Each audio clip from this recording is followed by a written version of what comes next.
run back to the other room. It's not working. Oh god. Hi! Hi! Good evening, everyone! How are y'all doing tonight? So we're back. We got my good buddy Professor Ramses here with us. He's doing his intro. I'm sure he'll be here in a moment. And I probably should have muted myself for him, but I didn't. And we got this little nice video. Can I get my hand here? Like down here. That's Ramses' view. If you want to check him out, let's get this pulled up. And I did make a thumbnail, so I did not go live on YouTube.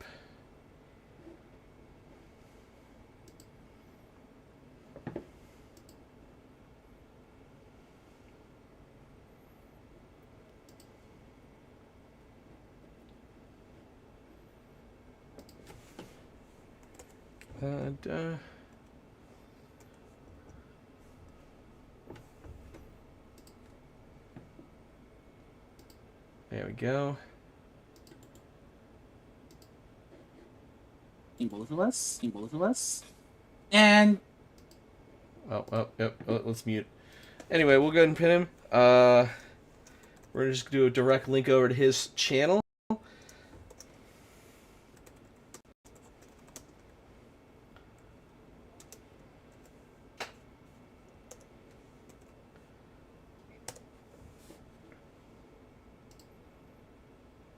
There we go. So let's see what's going on with Ramses. Yeah, we went a little longer to set up, but it's fine. We wanted to make sure everything was working perfectly fine before we got started. So we're both, we both have perfectionist mindsets. I'm sure he would not be opposed to saying that. But if you remember these guys, I'm gonna go ahead and clean my new frame here. We prime these. There's a couple of the Thinoi that didn't prime super well, and I had to strip them and reprime them real quick. They kind of clogged up some of the detail, but like it doesn't look bad still, so I'm not that upset about it. And they are undead, so. Hey, Earl Grey, how are you feeling? Welcome in. We're just waiting on my buddy Ramses here to get back, and then we're really gonna get started. But how are you doing tonight? I'm cleaning the primer off my my stand here.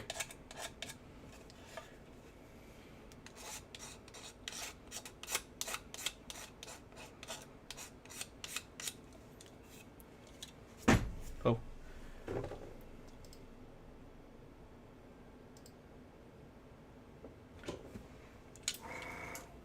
So yeah. Doing good. I've been good. We just been kicking ass, getting a bunch of models taken care of. So trying to get my backlog caught up. Okay, that actually looks awesome. I'm making a checkerboard apparently.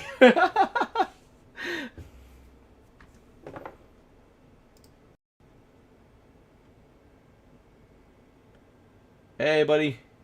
hello. There Hello. we go. Hello. So Say hi to everybody on my end.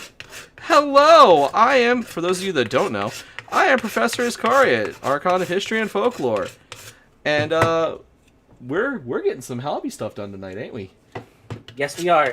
So, I think I was talking to you in private that I find like all this week I've been mulling over what I wanted to do this week, and I finally figured out what I'm gonna do. We're gonna be working on this. We're gonna be working on this base. Oh, the action base. Meanwhile, I'm sitting here scrubbing the primer off my brand new stand here, airbrush stands. Now I like you convinced me when I went to your chat earlier to work on this bad boy. We're gonna work on the real grade Exia, the very first real grade. I can't. Hell yeah. So it's not even open yet. That's how like fresh it is. I only from the instructions. Everything's still in here, so it's like give me a few minutes while I open everything up. Usually that's how I do things here in Casa de Ramses here, in the laboratory, if you will. Yeah, you gotta sit there and make sure all the sprues are right, you know? Yeah, no. I was admiring it, but like I have certain kits that I'm like I said like I'm gonna break open for like a special occasion, and hey, this is a special occasion. One we're teaming up, we're doing these together. This is the first time. Yeah. This is the first time I'm pretty sure that you've done something like this. This is It the is. first time I. One. It's the first time I've hung out with another streamer specifically on like also doing hobby stuff, and it was a really cool idea that you approached me about. Yeah, because the thing was, I was like, I've seen other streamers do it before, and there's way more professional, but they have better equipment and stuff like that to do it with. But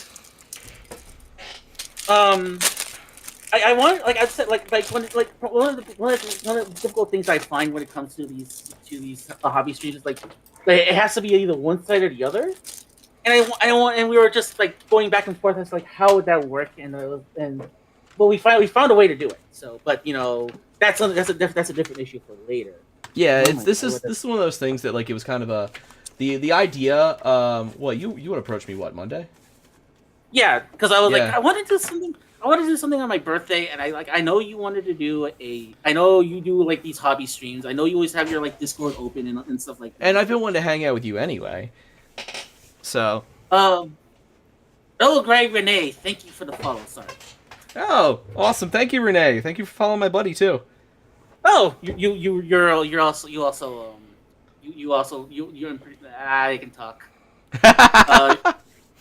Yeah, I'm pretty sure you promoted your stuff. Because I shilled for you so much before. I tried.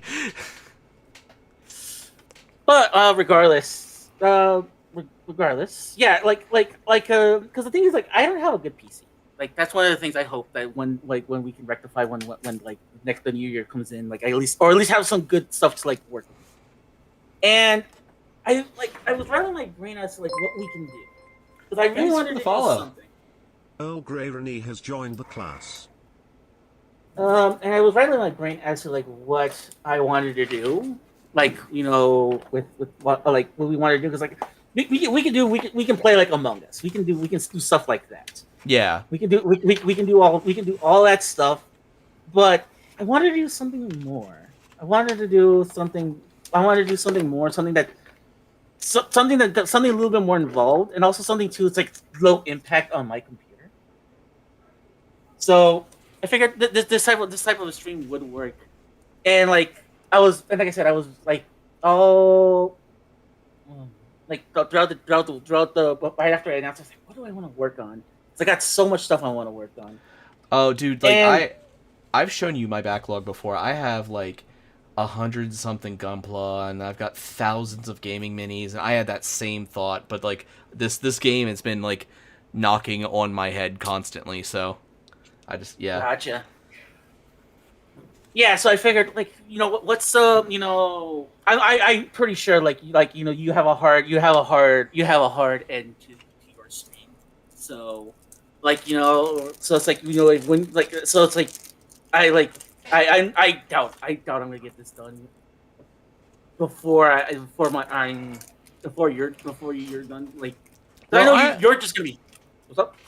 I'm actually off tomorrow, so I can go late. I normally try to, like I said, I do have kids and such, so I try to go like no real later than like midnight or 1 my time. But like we can hang out for a while. That's fine. That's as far as I'll go, because the thing is, like, that's the point I was trying to get at, because the point I was trying to get at is like you have responsibilities. I don't. So I can, but the thing is also too, I'm looking at all this instructions for this. Like, oh my god, what have I got myself into? But at the same time too, I cannot wait. It's your first real grade, you said? Yeah, first real grade, and this is like, oh, that's gonna be interesting. That's why I'm like, oh my god, what have I signed myself into? But at the same time too, I don't care. By the way, Comey sends you their regards on my stream. Hey, Comey! What up? Okay, well then, now I have a question for you. What should I paint first? What are my options? Alright, so we got those Athenoi that I was building earlier. They're elite troops. I only have 8 of the 12 build. I never got back to building them. We have the Strategos, which is the guy that I pinned up the couple pieces for. He is a faction leader. He's a general. We have an Archmandrite who is the undead priest, another faction leader. Or we have, oh god, all right. Or we have the Cartiads. The Cartiads are Roman statues that have been broken apart and possessed by the blood of the dead god. Oh, that actually sounds badass. Oh god. Yeah, so you see the bows. It's probably gonna be super right because the bows are made from the blood of the dead god. Ooh. Yeah, I want to do a marble effect on them, but like I'm not super great at it. I've done it a couple times. There's a few cheat ways to do it, but I don't have. You take like a dried out baby wipe and you like spider web it and then you spray over top of it. But yeah. You know, you sold me on that last one. So that last one. Yeah. All right, I got 3 of them to paint. So, all right, sound good. So yeah, I'm gonna get started. I'm gonna get started actually assembling this thing, which is actually, like I said, it's gonna be a lot of pieces. I doubt I'm gonna finish this on this. I doubt I'm gonna finish it this evening.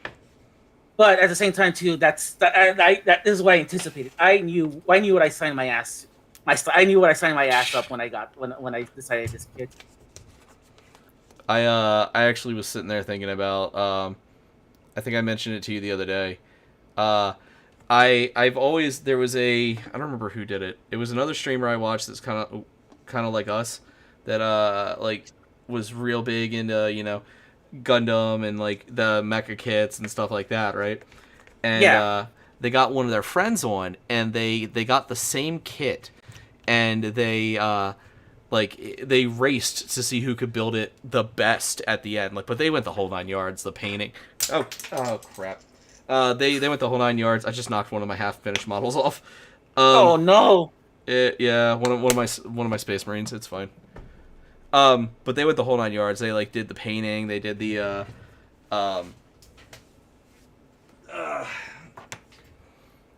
weathering and everything. And that was a really cool idea to me. I don't like doing the weathering and stuff. And the painting, I will paint a Gunpla if I'm doing like a custom build. But I haven't done a custom build in ages. Mm-hmm. I don't. It's so expensive. All the custom builds I have in my head are going to require like 5-6 kits, and it's like, all right. Yeah, and the thing is, like, for example, like for me, like I don't mind doing it. That actually sounds like a good idea, but we would have to, like, for example, if I proposed it to you, what I'd be doing is I'd be saying, look, we're gonna just like get these cheapo SD kits. We buy the same one, and just like we're gonna assemble it. And what we'll do is like we'll look over it first, and then we'll prime it. We'll prime it beforehand, and then like all we need to do is cut it out of the runners, sand it out, and then paint it out. Yeah. And so that would be, I think, like the best idea for us to do if we want to do something like that. Like I see that's what I do. If you notice, a lot of what I mainly do when I do my streams is I do a lot of SD kits, and the reason being is that, one, they're cheap, and more importantly too, they're good. They're really good practice. They're really good practice, like, fodder. Oh yeah, 100%. Actually, I got Lunecra a couple SD kits because I was trying to get her to like join the hobby with me, kind of thing. Oh, and so I got her a bunch of the old Bear Guy kits, and then she's like, well, give me the SDs of your 2 favorite Gundams. I'm like, all right, let's do it. So she has an SD Easy 8 and an SD Crossbone. I worked recently on a. One of my first SD kits that I worked on was what's it called? I worked on crossbones, but it was not the traditional crossbones. It's one of those because it's like, obviously, of course, when it comes to SD kits, you have one or two choices. You have whatever kit. You have something that looks like like the regular thing, Yep. like the regular unit, and then you have another, and then you have like the gimmick of that particular series for like younger audiences. Like this is like the kid one, and I remember I picked up one of the ones that were more kid oriented, and it was the Crossbones. I It love the was crossbone. and I'll post it later. I'll post it later so you can check it out. And what it was, like I don't know if you're familiar with like the is it the Sengoku era? No, yeah, not the Sengoku era. It's like the Romance of the Three Kingdoms stuff. Yeah, of course. So like this. So what they did with this particular what they did with the Crossbones is they made them into Ganyu. Oh, that's amazing. Professor Duck has joined So- the class. So There's the Sengoku Warriors SD show. Yeah. Yeah. yeah, and then so there's that, and right now they're doing SD World Heroes, which is like there's some parts that take place in like the unification era of Japan, and then there's some that take place in there's stuff that takes place in like Arthurian times in England, and then they're just gentlemen thieves in like in the 2000s for some reason. I don't know. It's like there's one. Like, I can run through down the list of some of the people that they're mocking, and I'm like, I don't know. It's kind of weird, but at the same time too, it's like what I like is that they're simple, but you get a lot out of it. You get a lot out of those kits for the amount you're paying. Yeah, because And, they're only like- like $10. Yeah, they're like less than that, like $7-8, and Yeah. like those are so good, like just for like beginners. Especially if you're just like straight painting. That's what I did. I just straight up just painted everything as it is. I speaking of that, I adore that Gal Gygar kit you did. Oh, I adore that thing. Thank you. I think like out of all the kits I've worked on this year alone, the way that particular kit came out was one of my favorite kits of this year. That gold that you did was just that was pristine, man. Bravo. Gold is Yeah, not a lot a of- super hard color to paint, but it's hard to make look good. Let's put it that way. If that makes Yeah, sense. and what I did is like, 'cause, like I hand paint a lot of it. What I did with a lot of the hand painting was I used a sponge. Oh, okay. That makes sense. I use I use a makeup sponge, and what I Yeah. would do is I would paint it over like once, like paint it over, and then like to thank you get for rid the of. follow, Professor Doc. Sorry. Hey, Doc, he's the busiest man in podcasting. He's one of my guys. Oh, hey! Welcome in. Thanks, bud. I am a he hosts, fellow like- professor. Yeah, so he hosts Professor Doc hosts like so many podcasts based on so many things. He was one of the inspirations for me to take up the mantle of doing a lot of the podcasts that I do now. That's awesome. So, dude. but okay, so going back to the kit. Going back to the kit. So what I did is like when I whenever I like in order to get rid of a lot of those lines and make it look a little bit more clear, was I use a makeup sponge. I was looking through some like methods on how to do that. Because like we discussed this off stream, but I won't go too much into detail. But I was discussing that look, in my living situation that I live in right now, it's very difficult for me to like have like my own like little studio where I can spray paint. So where I can spray paint. So for me, doing these types of like learning how to hand paint is like the best option for me to do. So a fellow there's a person there in the chat that we both know, Comey. Yeah. We've done a couple like IRL meetups together where we would like paint, and I was just enamored on how they do their work, and like I just one day said I want to learn how to do that. I don't think I've ever seen any of your work, Comey. I'd love to one day.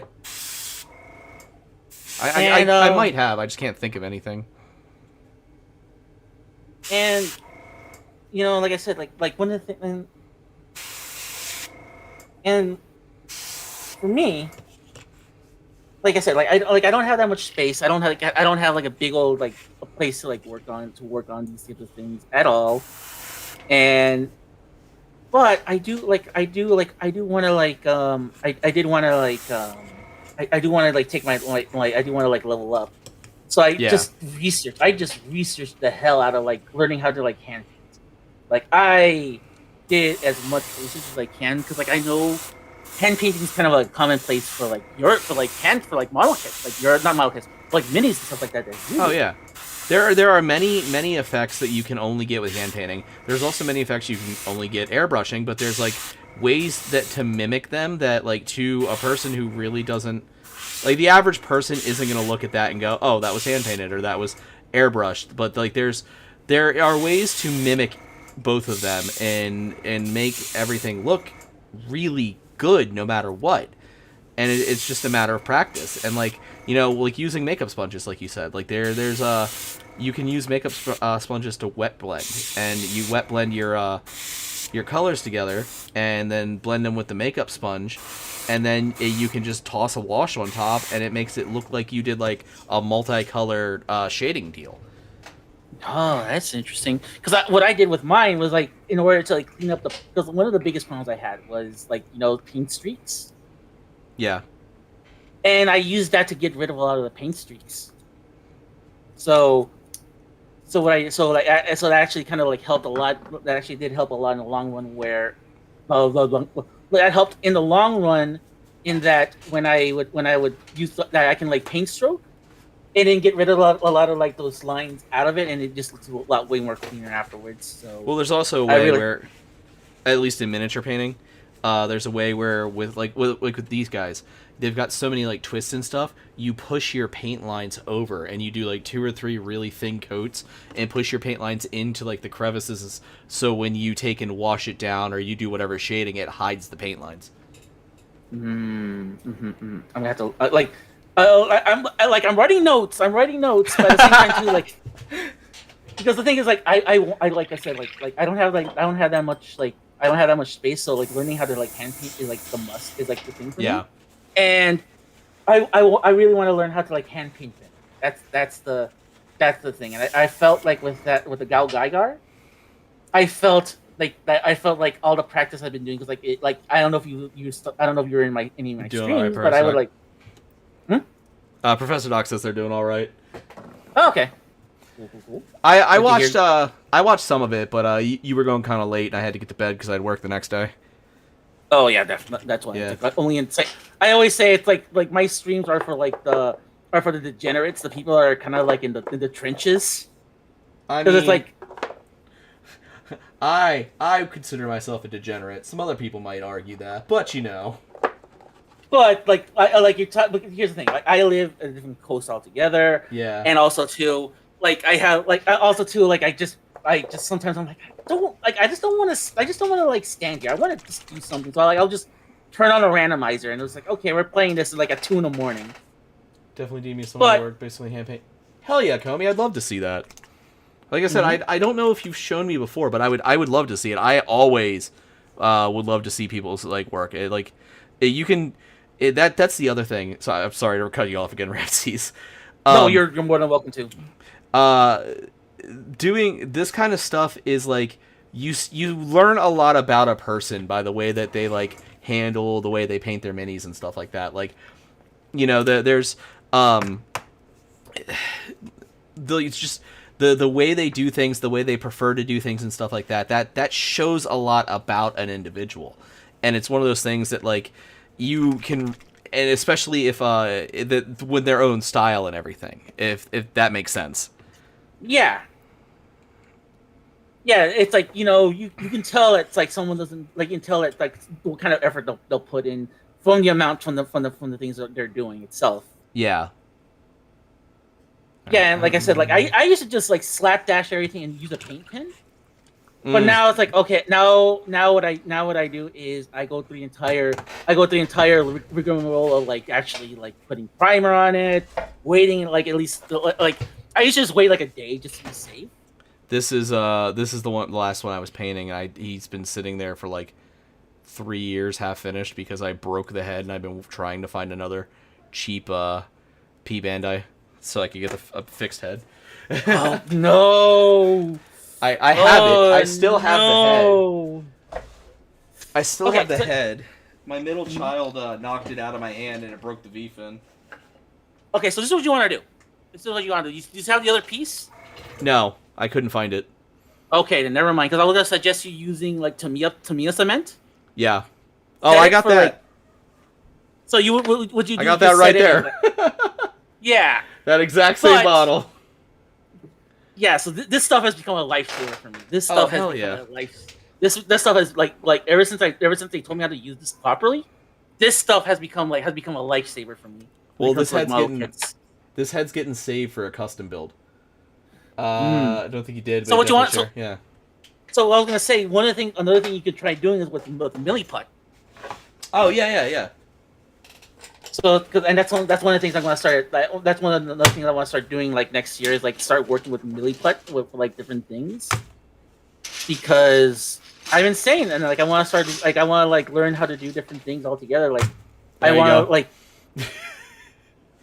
yeah. So what you do is you just make the shape and then Yeah. so it's actually pretty. What? I've been a wargamer for 24 years. I'm very familiar with milliput and green stuff. See, that's my next goal. That was actually going to be my next thing I was going to talk about was like one of the now that I kind of like feel a little bit more confident in my skills in with gunpla and stuff like that. I want to take my things to the next level. I want to start doing miniatures. I want to start like working on like miniatures and like Where is it? and I was gonna ask you like what would you suggest someone like me that has like no experience where to start? Well, that depends. I mean, obviously you don't want to buy like a centerpiece model. You've seen, I've shown you my Fallen Divinity, right? The giant thing here. Yeah, That I got for this game. Like that's a $140 model. Like you don't want to start with something like that. But like this guy here, he was $20. And okay. look at the amount of detail you got on him. You know, obviously you probably can't because it's in white right now and my light is bright as hell. No, I can see some of the details. Yeah. Anyway, well we'll get him once I base him. I'm still trying to figure out what color I want to do his robes in. But or you could do like well,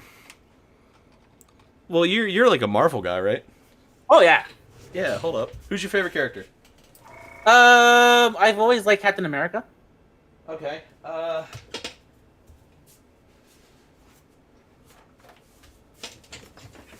There you go. $40. World War II cap and the original Human Torch. Oh. Yeah, and I was looking at some of those, like those particular model kits, not model kits, those particular minis. I own Because- everything for this game. If you want to see it. All right.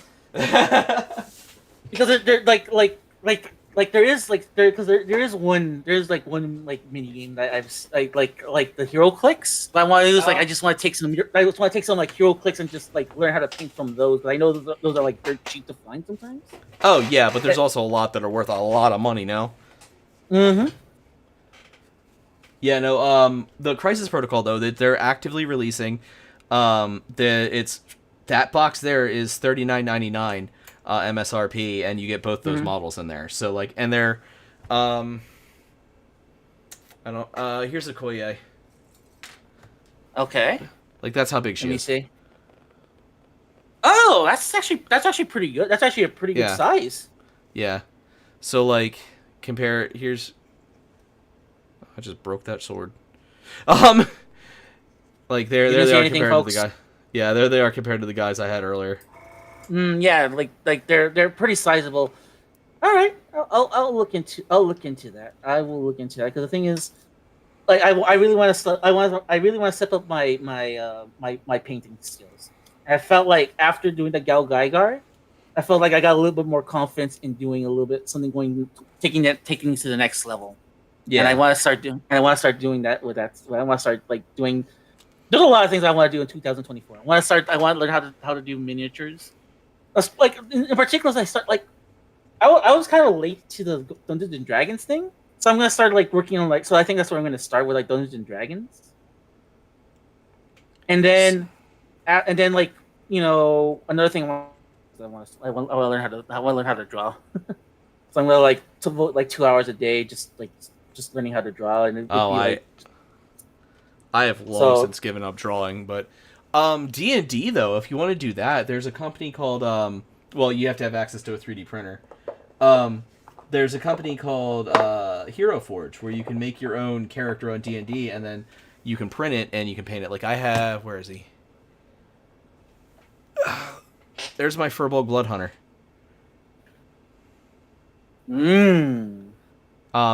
He's got a broken sword. He actually has 2 swords, but yeah. Like, and that's a Hero Forge model. I just printed in resin. I just haven't painted it yet. Yeah, I've heard of Hero Forge before, and like that is a venue I could also go to. 'Cause, like, I don't have a 3D printer, but I can easily, like, I know some people that can hook me up with that, so I can just go over there and just say, here's like $20, you like print this out for me. Well, also, I don't know about around your area, but around here we actually have some of our public libraries are starting to have them. Comey says Yeah, they that's love why it's Hero like- Forge. Yeah, that's why it's like I was that I was gonna say like a lot of the public libraries like for like $20, so like they'll print it out for you. It's like perfect. Because Yeah, like 'cause- What? A friend of mine is a IT guy for the county around here, and he was actually in charge of setting up the first set of 3D printers at our one local library. Oh, So, that's cool. yeah. Yeah, and like I did print out a few things, and they're basically like I used for me the like what I was doing at the time was I was just getting like custom like stuff for like my action figures. Yeah. Like when I mean custom stuff, it's like it's like because I play Transformers. That's like my that's my big. That's my big thing. I love Transformers, and a lot of times when like during the last couple of years they've been doing the Cyberman trilogy. Yeah. And whenever we released some of the figures, they were like, okay, we can release this figure, but we're gonna omit this particular part. And it's like, and it's like it looks so in order to like so you get like a Ferrari, and it's like they have to get rid of this. They have to get rid of the fin on. They have to get rid of like the fins on it, and it's like because so it looks Ferrari copyrighted it or something. Yes. That they don't want to get in that trouble is with dumb. So you can get some 3D printed ones pretty easily, and just snap them on, and that's it. I'm absolutely led to believe, looking at some of the designs, that they knew that fans were going to be doing that, and left a lot of like holes in it to put in customized stuff like that. Okay, so Like, on a similar event, how familiar are you with BattleTech? Mech Warrior BattleTech. not very familiar at all.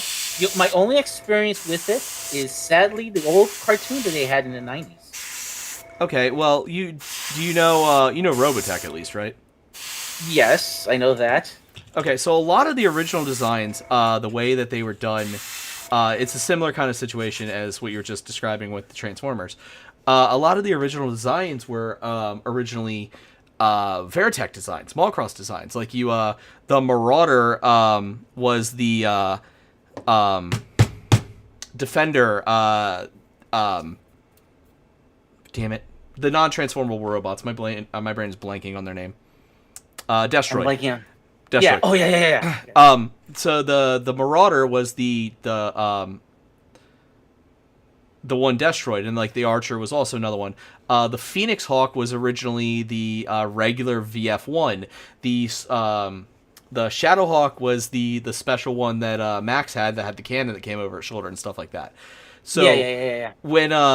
When they first started releasing BattleTech in America, the way that licensing laws worked then, because they didn't think anyone would ever be doing anything with anime at that point, was they only licensed the designs. They never licensed the actual rights to it. So when Harmony Gold got made Robotech, got Mallcross and Southern Cross and Genesis Climber Mospedia to make Robotech, they ended up tying the creators of BattleTech up in court, despite the creators of BattleTech having access to these for many, many years prior. All because they licensed the actual company and everything like that.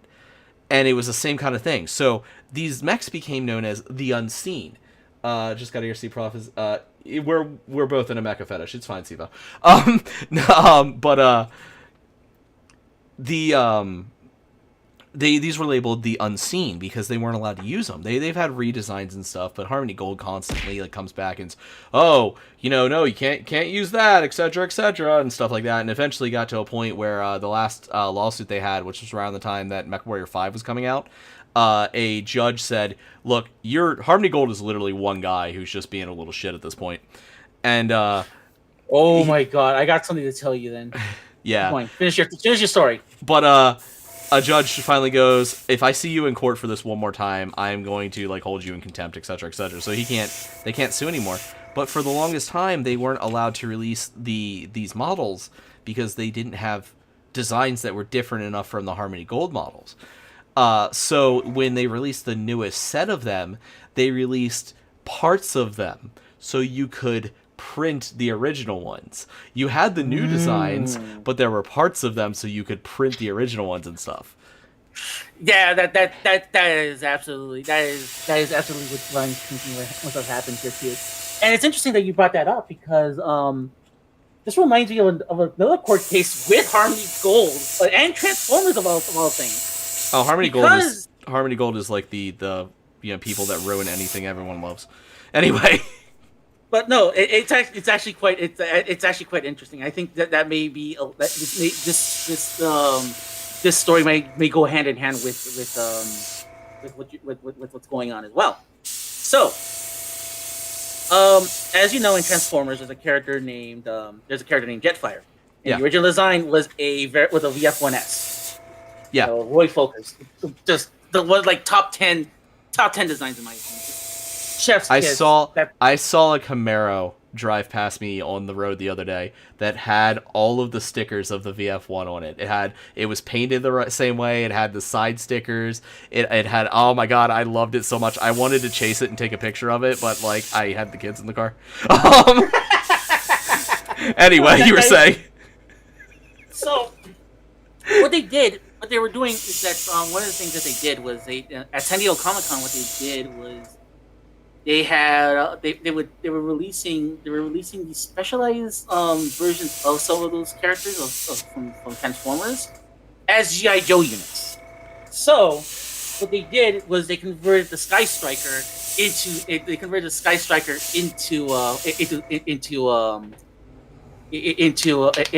Jetfire. That's amazing. However, Gold. And then Harmony Gold attacked. Harmony Gold came in. He's like, "What are you doing? What the fuck are you doing with this design? You have to stop. You have to halt everything that we're doing. You have to halt everything." And we theorized why would they do something like that? And it came right down to the fact that it's like the thing had like fucking fast packs on it. Yeah. Yep. There's nothing else on it makes logical sense why they would want to sue. But then because like okay, why like they can't sue because of the plane because that's the plane color. Yeah. They can't sue because of the colors because those colors don't belong. Like who the fuck wants to sue about colors? Oh, they would. Okay, then never mind. That's all. But we kind of theorized at the end of the day, it's gotta be the fucking fast packs. It's gotta be the fucking fast packs that they put on top of it. That must have been like, no, we're done. And it's like, okay, cool. And they took it to court, and I'm very sure that's what must have happened. Like, are you really having this argument? Really? No. We're giving it to Hasbro. Screw this. So the Archer, well, I mean, he fought Hasbro. That's his problem there. That's one of the fights. That's like fighting Disney. So the Archer, one of my second favorite battle mech, is, I'm not reading that out loud, Siva, but Archer, my second favorite battle mech is based on it's the Defender, the Destroyer the Defender. Yes, yes. I've seen those. When they did the MechWarrior 4-pack that had the Archer release in it, because the Archer is The Archer is like one of the most commonly piloted mechs in MechWarrior. It's like if you have a character that's supposed to be like a tactical badass, they're gonna be in an Archer 9 times out of 10, right? I mean, James Wolfe, who is like arguably one of the best characters in the entire franchise, and et cetera, et cetera. They pretty much all piloted Archers. They changed it. They genuinely changed it to where anyone that did not know like about its origins would have never seen the Defender in it. Well, in the court case for that, they literally broke it down line by line about, and they tried to sue them individually for every line that mimicked the Defender. Wow. So the colors are genuinely a possibility for what they were going after. When I say these guys had nothing but like spite time on their hands, they have nothing but spite times on their hand, dude. Yeah, that sounds about right because like what else can they do right now with Macross? What else can they do with Robo? They can't. They've been blocking the release of Macross stuff in the United States since like the mid '90s. Yeah. The last dubbed Macross we had was what, Plus? And that was like a fight. Mm-hmm. And it's like I don't. No, my buddy's calling me coward because I'm not reading his message out loud. So. Oh no. It has a word. I'm not sure. I don't want to yell if I'm on stream with someone else. No, don't. But let's not for now. Exactly. I don't want to get you in trouble, and I don't want to get in trouble either. Like I'm in good. I might be a degenerate, but I also want to keep my things in good standing. Exactly. But yeah, no, and that was one of the things that I found interesting. It's like no, they're pulling the same shit also with Transformers and possibly G.I. Joe as well. Another thing I collect a lot of as well. There's a G.I. Joe and Transformers tabletop game now. I saw, and I was talking to some people about that, and they said it's like with like the biggest problem with the game is that it feels way too much like they're trying to accommodate for like everything. Okay, so it's based on the I don't remember the name of the comic company that had them, but IDW. Yeah, IDW. It's basically the IDW universe. Like you can play a Joe in a universe and in a party with a Transformer and a Ninja Turtle character. Like no, it was a Power Ranger. Oh, yeah, Power Rangers. They have I think they have Ninja Turtles in there too. Now, all right. I think. No, because I think that's a different system. But I think you can homebrew your way. You can homebrew your ass a fucking Ninja Turtle if you really maybe. Want to. No, you could like. I saw some of the rules. Like, if I really wanted to, I could just homebrew like He-Man if I wanted to. I mean, honestly, I'm surprised He-Man doesn't have one at this point. They were, but the problem was like they're going through some legal issues right now with the actual like system. That's fair. So that makes a lot of sense. But like I can homebrew something like really quick now that I have a little bit more experience. But go on. Sorry. Well, that's just I have a friend that really wants to play the Joe one, and I have not yet. So I was wondering if you had. I'm down for anything. Like like recently they announced that Final Fantasy 14 tabletop game. Oh yes, I'm excited for that. I'm Sonic tabletop. What kid is Ramses building? Oh, apparently, my buddy Stevo is trying to watch your stream, but it's aggressively giving him ads. He's doing the Real Great Exia, Stevo. Mm-hmm. Sorry, I gotta make money somehow. This is my only source of income. He's fine. He understands. All right. He was just saying, I'm working on the. Go on. He's a Gunpla guy as well. He doesn't really watch the show. Well, I'm gonna say this, and he's gonna shitpost at me. He doesn't watch the show. He just likes building the models, and he would get Zoids if they weren't so expensive. Okay. Let me be honest with you. There's a lot of kits I've bought over the last couple of years that I just by vibe check alone I've brought.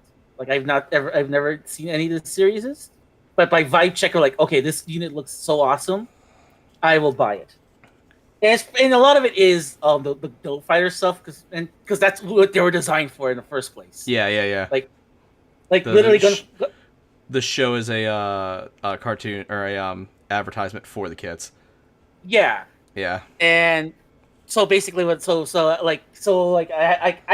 of it, but like it hasn't really like it's not really my favorite. But I'd be like, I like this unit. I like this unit a lot. I will buy this unit, even though I have like no real attachment to the series itself. So it's like, don't think I've done that actually. Trying to think. Oh, go ahead. I'm sorry. I was just thinking out loud. That's actually my final. That's actually my thoughts. Actually, I don't think I've ever done that. I think every kid I own, I've seen the series of. Yeah, and same thing here. It's like most kits I buy, but like when it comes to like Build Fighters, like Dive or like some of the other ones, like I am not bothering to learn it. It looks like something. It looks like something that I already built before, but it looks better, so I'm running with that. I don't actually get the Build Fighters kits very often. I watched the show. I actually liked the show. It wasn't bad. But I don't buy their kits very often. No. There's a couple I got. Like the gold Astray Frame kit that I can't remember the name of. Gold? Okay. The Schwarzritter. Schwarzritter. Oh, Schwarzritter? Okay. Yep. I literally remembered it as I said that. No, but hey, this is how I work. This is like I don't shame anybody because the thing is, this is what I say when it comes to it. If you like the design and if you like the build of a kit, eventually, one way or another, you're gonna get to it. You know what? That's the important part. Exactly. So it's like that's why it's like when it comes to like people like I like the design and stuff like that. It's like I never like shamed them because it's like look. That design is so fucking awesome. Yes, of course, do what you may. But if you're gonna come to it, but do one day come to it. And I do hope that you do enjoy something one of these days. He's got a warning for you. He says he's got the RGXia kit. Careful of cheek plate. It's a pressure fit. When he tried to seat it, it went flying across the room into the Great Abyss.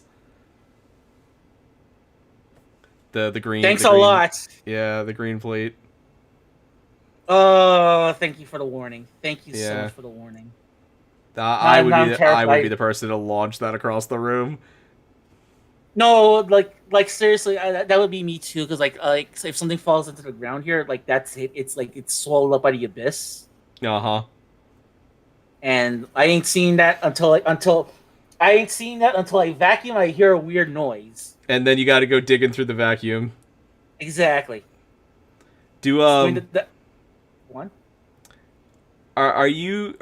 This is related to the conversation about digging through the vacuum. Are you familiar with any like war games really? Like I know like the lore of things. Like okay. I know some things about I know about Warhammer. I know about all that stuff. I know about I through like cultural osmosis through like other people. I know more about Warhammer than I think I should know.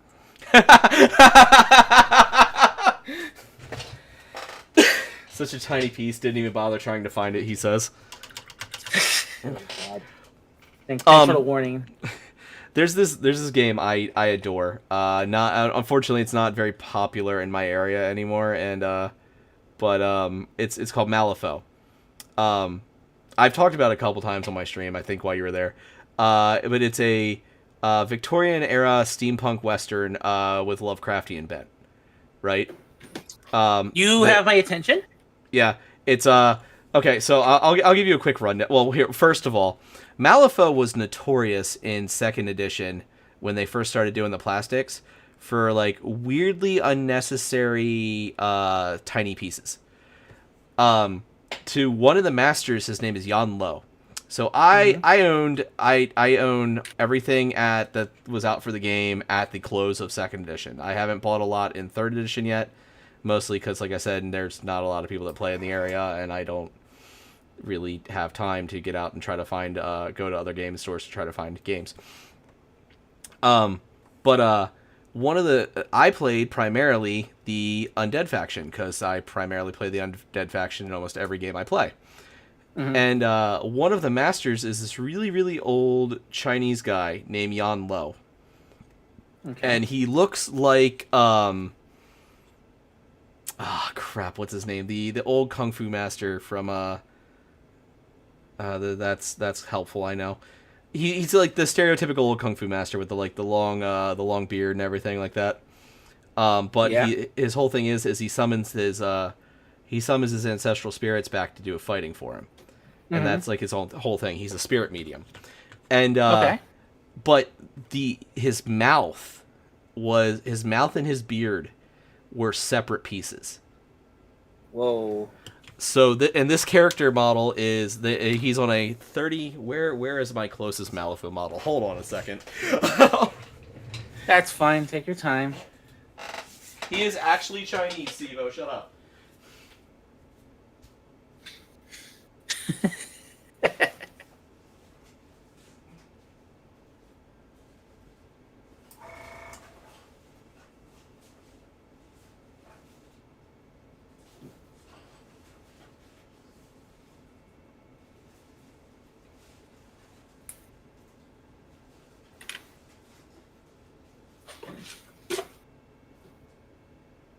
So one of the things that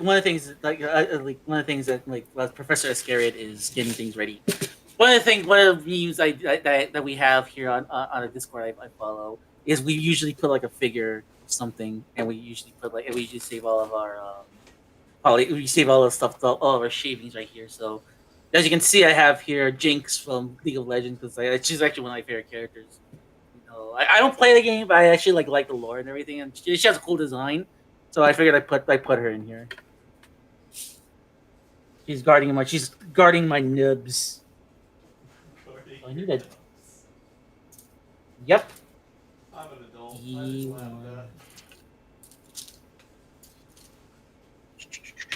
So A6.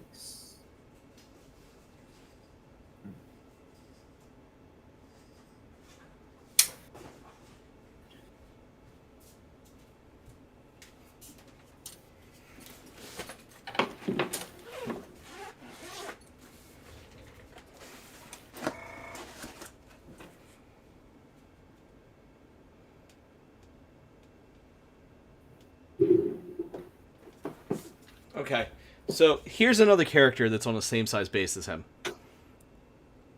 And Okay. his mouth and beard were a separate piece. Mmm. Now that Molly is the same, her model is the same height as his. This is she's an undead reporter. She's basically Harley Quinn of this universe. But yeah. So imagine trying to put that mouth and beard on there. I believe it'll be like a nightmare. Yeah, This is already looking like a nightmare as is. You want to see another one of the models? That's an Go for it. That's an undead Chihuahua. Love it.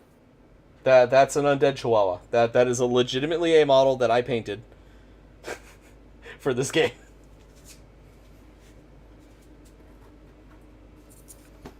Let's see here. I got a message here. Servo says, "Oh wait, I do that too, LMAO. Giant nibs. I thought I was the only one who did that. Forbidden sprinkles. Yep. Yeah, he has a bucket of nibs. Yeah, I was just showing that on mine I have a figure inside of it. Because I don't know. I think I know the joke, but I'm not gonna say the joke out loud because I'm pretty sure I want to be in good standings with with Twitch and stuff like that. So no.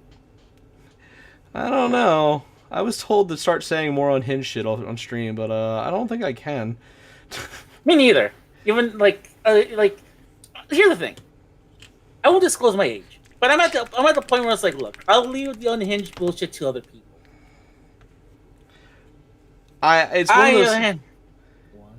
It's more one of those things that I say unhinged bullshit just like when I'm out hanging out with my friends, just trying to catch them off guard.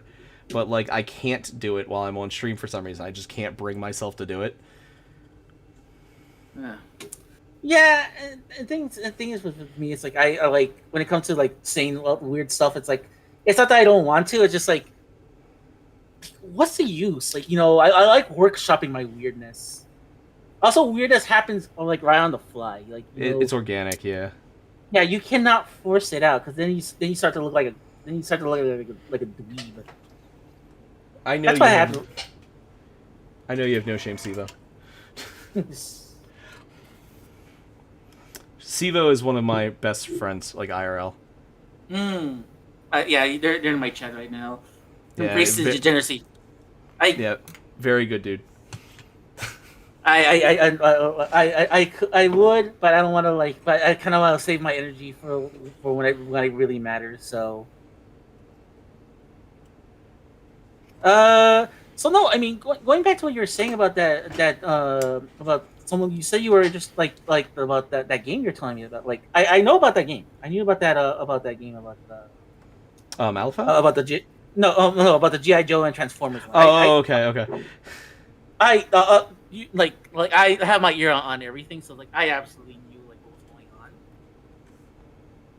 But yeah, I mean, I knew I was talking to some friends of mine who do a lot of that stuff, and they said like it's a fine game. Oh my god, oh, my foot. Oh, you might see my head. Okay, there it is. Like the problem is like I think from what I heard is like there's a lot of house ruling with the game that you're gonna be needing to do. Yeah, that's what I've been told as well. There's a lot of house ruling, but like, hey, if you find that guy, tell him I'm interested. Okay. The thing is like I'm willing. Like the point I was gonna get at way before that was, I'm always like when it comes to role playing games, I like to be well versed with all the mechanics, like different things. Yeah. Like I don't want to be just pigeonholed into D20. Well, yeah, because if you know more, then you know how to branch out, and you know what you can work with in other systems and stuff. So, like, if you come up with a setting, that you want, this will work better when you're doing it with Storyteller and stuff like that.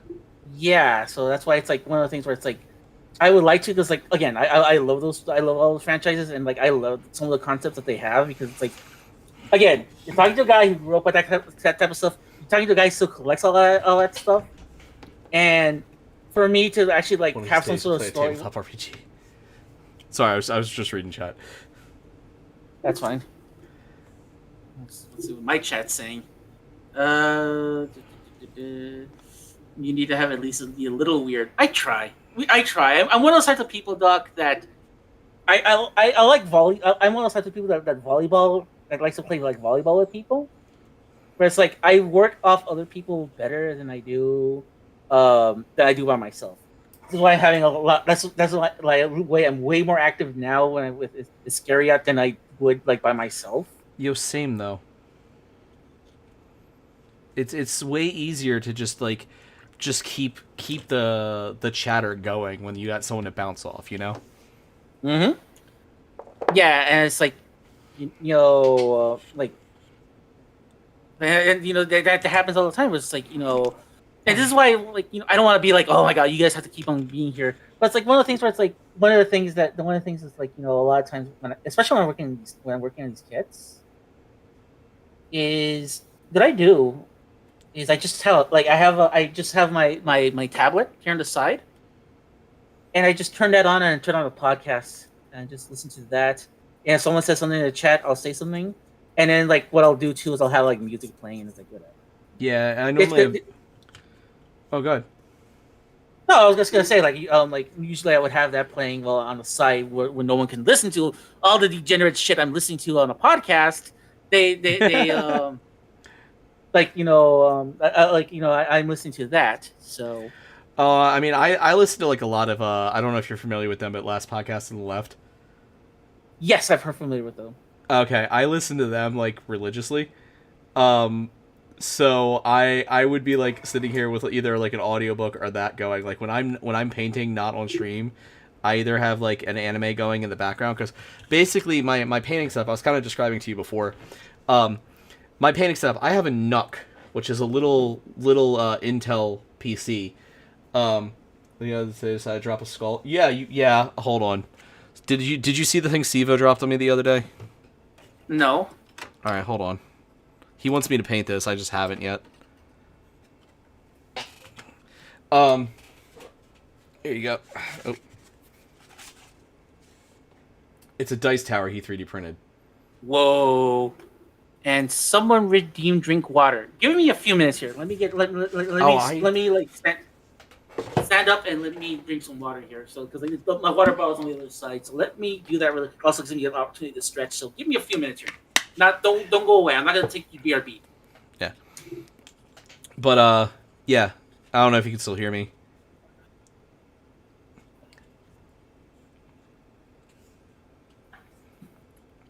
I don't know how I want to do this. Because that's the base colors there.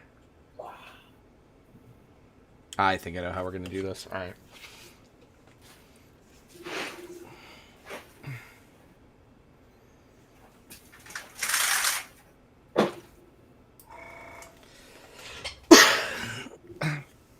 Sivo, should I try to do a marble effect on this, or should I just go with, like, broken stone? Because marble effects are a pain in the ass.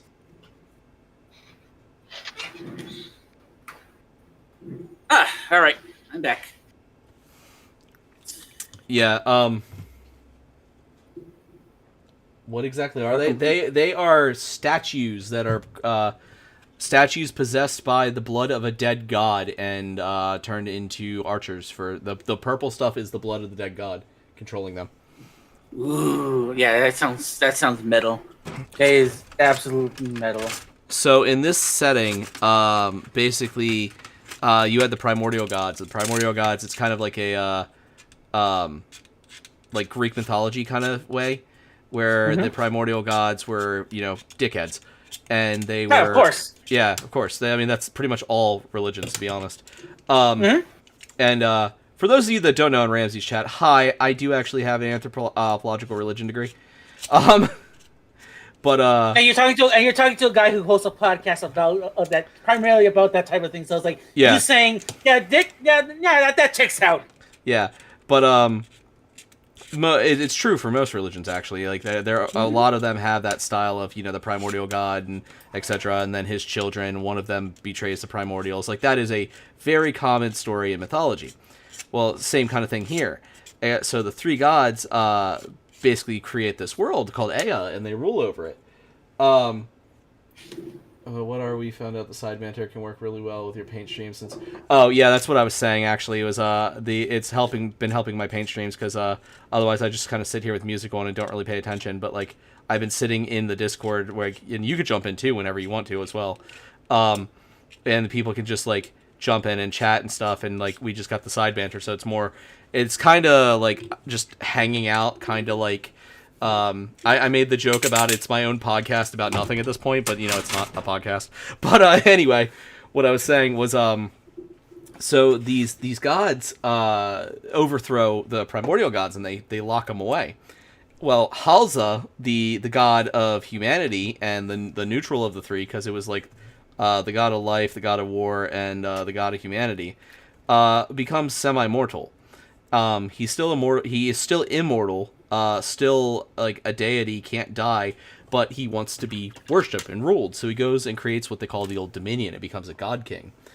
And during there comes a point where he's basically going insane with megalomania, and he merges with the primordial god of death as he his legions fight him and beat him, and it pisses him off, and so he merges with the primordial god of death, and in doing that nukes everything in the surrounding area and becomes this giant pillar of unholy fire that resurrects everyone that's ever been prayed to him, and now his priests and stuff can res them. So I'm literally playing undead Roman legions that have been possessed by the death of their god, because their god went from being the god of humanity to the primordial god of death manifest. Oh wow, that's yeah. Yeah, it's like, oh, by the way, I'll just by the way, you switched gods. We switched gods by you. We switched gods now. Yeah, instead now you're praying to the god of death. Son of a biscuit. Oh yeah. So like, I don't have any of them built or any of them built, but like the regular legionaries, they're literally zombies. The soldiers and stuff. So like a strategos, if you look in Roman legions, you had the collegia had multiple. Because I also have a history. The collegia had multiple levels of training. So you had an optio, which an optio was like a squad leader. That was like your junior officers. You had a ziliarch, which ziliarchs were like lieutenants and stuff. Then you had strategos, which strategos would lead an entire legion, and then there was one or two higher than that as well. So the higher the rank they have, though, the more of themselves they come back with. So like the Athenoi, these guys that I was building earlier, Yeah. these are royal. These were like royal guards. These were like royal wardens. They were the precursors to the Praetorians. They're based on the actual models are based on the Ottoman immortals, which did have some that worked with the Romans. But they all more or less are themselves. The strategos, the ziliarch, the optios all come back straight up themselves. The priest, the archimandrite here, the archimandrite never died. He is basically a necromancer. He's dead now, but he's dead because his worship killed him. But he's so faithful to Halzia still that he stayed alive. And so these were literally statues in the palace that when Halzia died, his power, which is the stuff I've painted purple here, his power broke them apart and is controlling them. There's another version of them which I didn't build. Where are my cards? Because this game works on command cards. So you actually flip command cards to see what you're activating at that time, which is a really cool mechanic. So yeah, so there's the Strategos, the Archimandrite. I got Cactophone. There you go. I don't know if you can see that, but the Legionary you can see is like a zombie in Roman Legion armor. Yeah. Oh wow, that's freaking cool. Yeah, I love it. I love it. And they're like historically accurate armors too. You got the Legionaries can be built as Praetorian Guard, which are just what they sound like. There's the Athenoi. You can see the broken burial mask, and you see the zombie's head behind it. The Varian Guard are Nordic invaders because there are Vikings in this universe too. But the Nordic invaders were murdered and raised as undead. But you have the Canophores and the Caryatids. The Canophores are the Caryatids, but they like picked up like sensors and stuff and use them as maces to beat people in close combat. And then I cannot wait to paint my Fallen Divinity. The Fallen Divinities literally houses demigod children that died with him because when his divinity died, it sucked their divinity out of them and killed them. And then raised them as undead minions. Gotcha. Yeah. Marbling would be best, especially if they're Roman related. Marble or maybe I was gonna do bronze accents, like bronze on the crown and stuff. And then I have some Nakia outside, which if anyone, where is it? Here you go. The GW technical paints, which as much as I don't like GW paint very much, these and their shades are really useful, the technical paints. You can get some really cool effects without having to make them yourself, because making them yourself is a pain.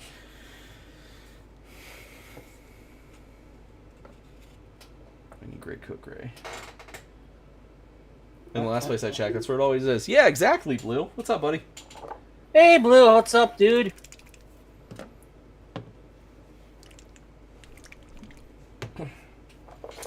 Yeah, no, I cannot wait to try this game out, though. It's like, it's like super interesting just from everything I've read about it. Everything I've read from it so far. Yeah, I said, I wasn't really much of like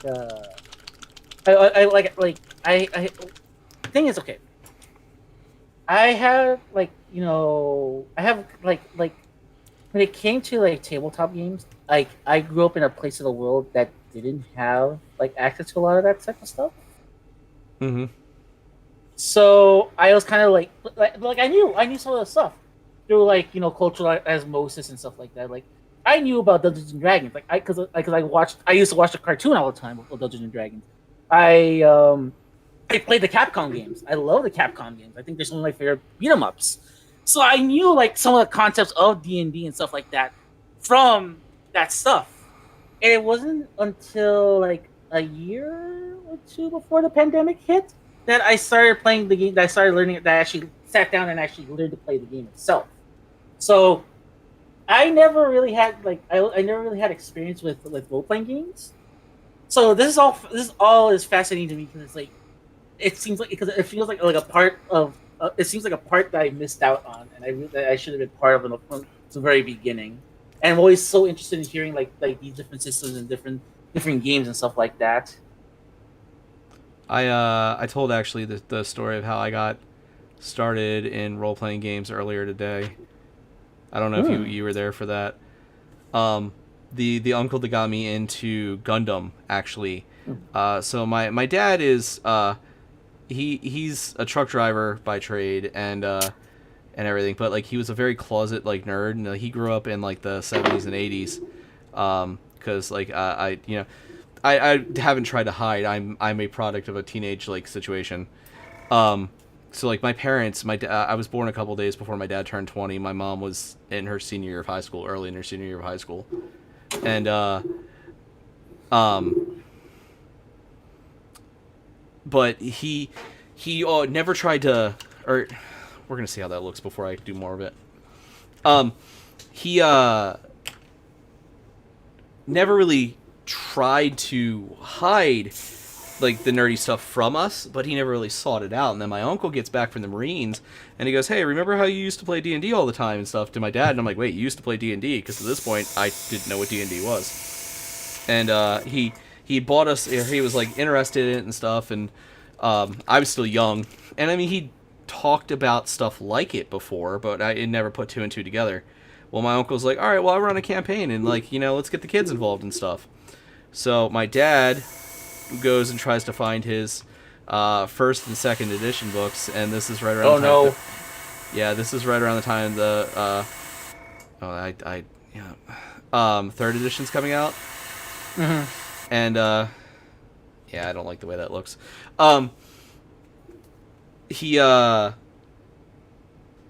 So he ends up playing with us and teaching us and stuff, but like he was like.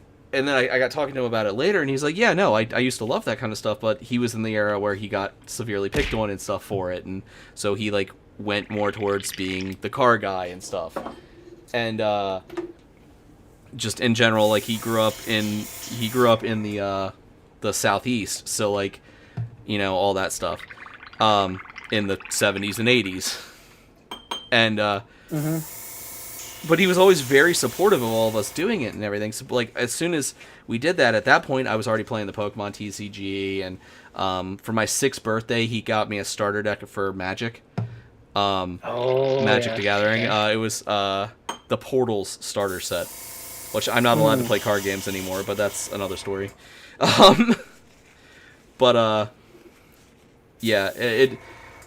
So, like, I owe a lot of like my modern day interest and like my life escapes to my uncle and my father, because like I wouldn't play Warhammer if it wasn't for him agreeing to take me into the Games Workshop on my 10th birthday. I wouldn't play miniature games if I didn't play Warhammer. I wouldn't know what role-playing games were if it wasn't for him. And like then I met most of my friends now, or a lot of my friends, not most of them, a lot of my friends I met through those channels and stuff like that. Like a lot of my, real life friends. Mm-hmm. So it's just a cool little thing. And here's the interesting thing about about my beginnings and stuff like that. If you're wondering, I may have like. Sorry, I gotta hydrate. Okay, that's fine. You gotta hydrate as well. Okay. No, you're good. Go ahead. I'll read this after you're done with your story. I'll catch up on chat after that. That's fine. So basically, what I was gonna say is like I didn't start off with Dungeons and Dragons. I kind of got pulled into what they kind of pigeonholed me into first was Vampire the Masquerade. Oh, White Wolf. And it's like it didn't click on me.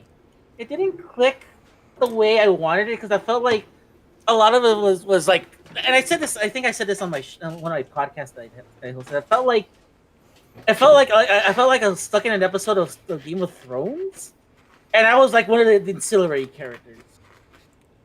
I wasn't. I understand what you mean by that. Where it's just like like all the cool stuff everybody else like. Essentially, I think I equated to everybody else is at the fireworks factory except me. It's and one I of those... kind of want to be. Good. No, I was gonna say like I want to be at the fireworks factory. That was pretty much what I thought. Yeah.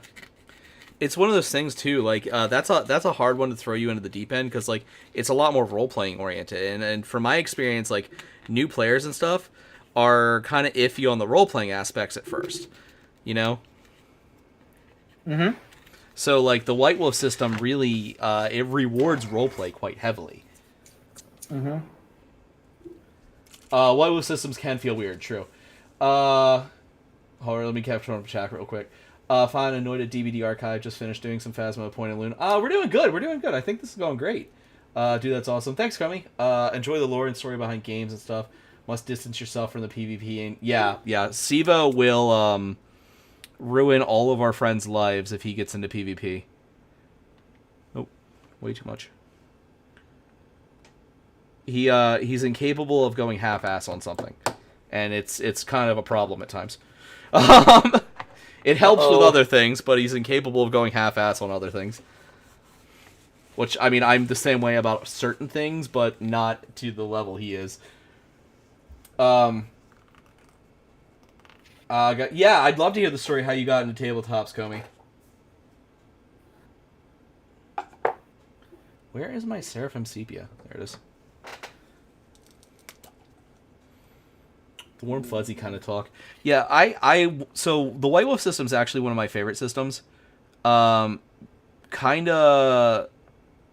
because we're gonna finish this one model, so I make sure I actually have my idea of how this works before we dig into the other two. Too heavily. Because you gotta test the waters here. But the White Wolf system, I personally am really a big fan of roleplay. Like in the as like you define your character that way, you know? Like you're a you're this badass werewolf creature, but what are you gonna be? How did you get here? Like what were you before this? What were you? You know, where were you raised? Where were you this? And it matters. In other systems, that stuff stops mattering very quickly. Where in the White Wolf system, it's like, okay, that's cool. This matters. Now you get to act like this is where you came from. You get to learn. Your character adjusts and grows. It's not, and other systems are capable of it, but it's not. The White Wolf system, it's rules because you get extra dice for role playing properly. And I've always really appreciated that about the White Wolf system. So, like, it's one of my favorite systems to play in DM. And it's also happens to be where Exalted and Scion are, which are two of my favorite games. I wonder why. Because, like, Scion is... it's jokingly Percy Jackson, the tabletop game. Because that's kind of the plot of it. All right. In fact, there is even a semi-official setting that puts you in a Percy Jackson style area. It's not officially official because they don't have the license, but one of the devs that is a fan of the Percy Jackson series created it, and basically as a setting for his own personal game. And you can just homebrew your ass to do whatever you want, like. So it's like that's the beauty of like when it comes to like a very flexible system like because I will say this when it comes to like White Wolf system and stuff like that, like it's really more role playing oriented, but I will give them props that's like when it comes to that kind of thing, it's like hold on.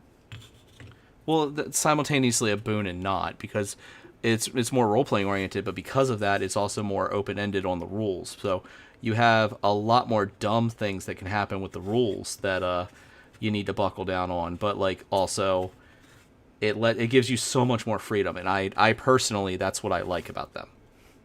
Yeah, and that's why I think that's the biggest problem. Is like I ended up in a game with like 100 other people. Oh God. So if it was more interpersonal, like if it was more interpersonal, maybe I'd be a little bit more warm to it. But that was like the I guess that's why I didn't. That's why my first experiences with a role playing game wasn't as pleasant, because they kind of like threw me kind of deep end of like one of these like mega games. Yeah, that'll like, do it. And then also too, it's like I don't really know what the plot is. They kind of just threw me in there, and like I don't know what I'm supposed to be doing. So it's like, one. Oh no, go ahead. I was just gonna read what Steve wrote here. But like I said, it was afterwards. It was it only was two afterwards. But like a couple of years later, like I said, like it was like a couple of years before the pandemic started.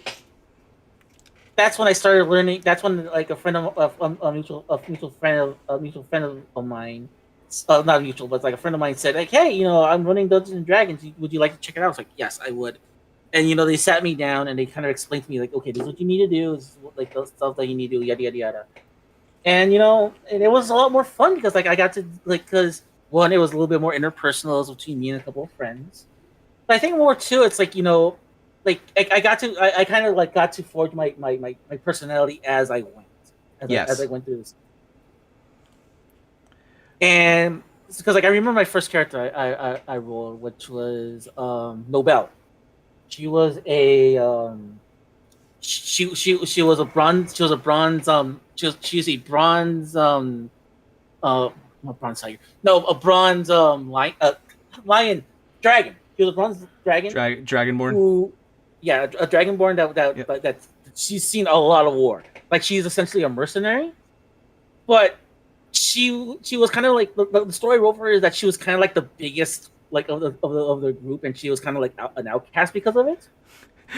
But she was so enamored. But like as her adventure started going, as she was adventuring with her group, she started becoming more and more. She was going more and more enamored with like the natural world, like the natural world that they were living in, and she just and then like what ended up happening because but it was almost by accident because I just for some reason like animal handling. I had like for some reason like I just was really good at animal handling. So like I just started like making my character more and more intuitive to like nature and stuff like that. And eventually I was just like eventually when it was all resolved, what I did with the character was like I said like originally I was like okay I'm gonna go off and I'm going off to like the sunset and do another battle. But then I'm like no, what I think I'm gonna do is like I think I'm gonna hang my armor here. And if I'm needed for like whatever reason to save humanity, I'll be here. But I'm gonna be a farmer. I'm gonna take care of all these animals that I helped rescue throughout my adventures, and I'm just gonna start a farm.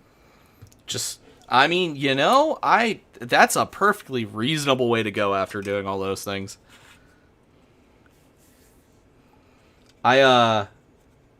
It's funny you say that. One of the characters I've been trying to play for like 3 years now. I talked about him earlier today. He's a kind of a similar situation. He is a silver dragonborn ranger who's from a renowned mercenary family, and but he's the smallest, and he was like held back and trained as their skald and stuff because and to him he. In his mind, he's being laughed at and stuff, but it's really like them trying to protect him. And like Skald is, they're based on Nordic barbarians, so like are Nordic Vikings. So like a Skald is still a very important position because like that's their record keepers, that's their storytellers, that's the people who train the next generation, and they're very very heavily respected. But he just sees it as everyone else is allowed to go out on these campaigns and stuff, and he's not. So he stows away in the middle of the night trying to go with his brother during his brother's first leadership campaign, and basically sends the whole tribe into like DEFCON 5 because he's the next Skald. He's the child of their leader. He's the next Skald. He's like everyone's little brother kind of thing, and he's trying to prove himself in their eyes, not realizing in his young, dumb teenage mind that he doesn't have to. And like that's the whole plot of the character. So the character is like kind of a weakly a little bit. He's a ranger, but he's a dual sword focused monster hunter style ranger because in his mind he has to. In his mind, he has to kill the biggest monsters he can to prove himself to his family, because he doesn't realize that, like, his family... He thinks his family's looking down on him, so he's trying to prove them. And that I've been trying to play this character for, like, 3 years, and every time I get him set up in a campaign, things fell apart. Sivo's mad because the last game I was going to play him in... The last 2 games I was going to play him in were ones that Sivo was running, and it keeps falling apart. And Comey brought up a good point, because Comey helped. I owe a lot to Comey, helping me with like to find the character of Nobel.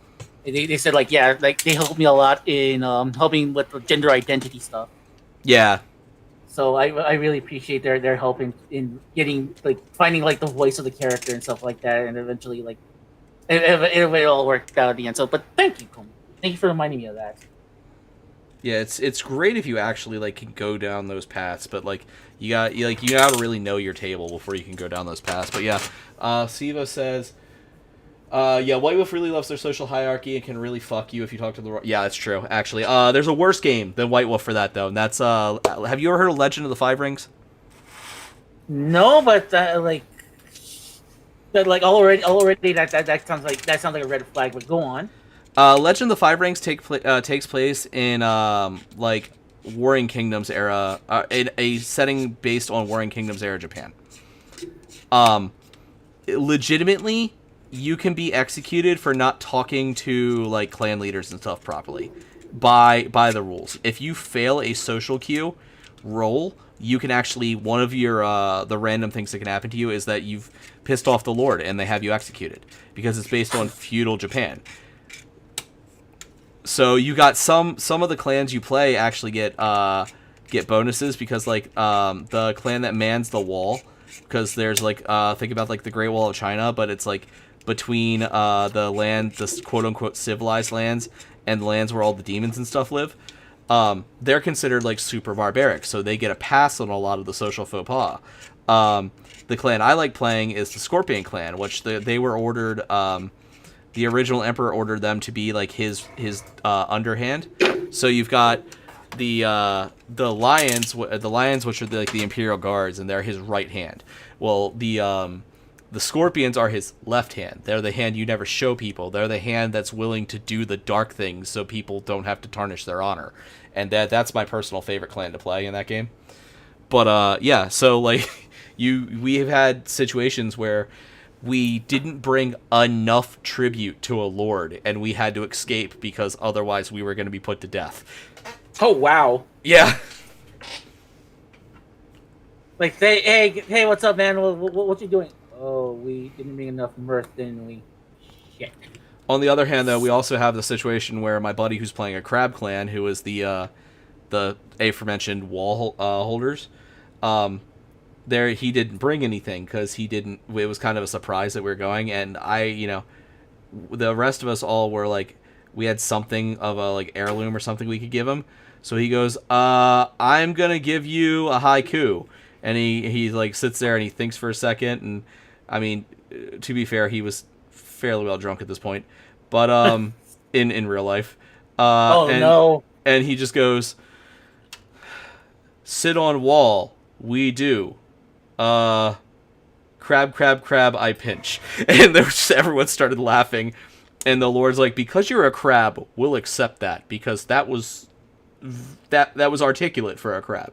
Ow. I would have went with the, you know what? You made the Lord chuckle. You pass. Yeah, it was stuff like that happened all the time with that group. That's the same group we were playing Exalted, and we had in Exalted you have characters that have pathological needs to do certain things.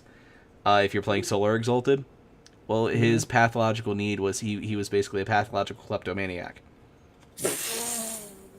there is a lore canon reason for this. Basically, the Solar Exalted were like the heroes of the world, and when they overthrew, it's another one of those the gods overthrow the primordial god stories.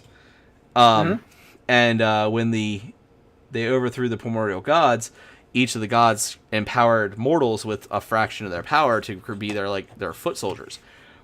And the Unconquered Sun created the Solar Exalted. Well, the Solar Exalted were like the soldiers. And when they overthrew the primordial gods cast a curse on them, where they have instead of being these virtuous, awesome like people that they were prior, they will eventually have the inverse happen. When they hit a certain level of their virtues, their personality entirely flips until they burn their virtue levels back down.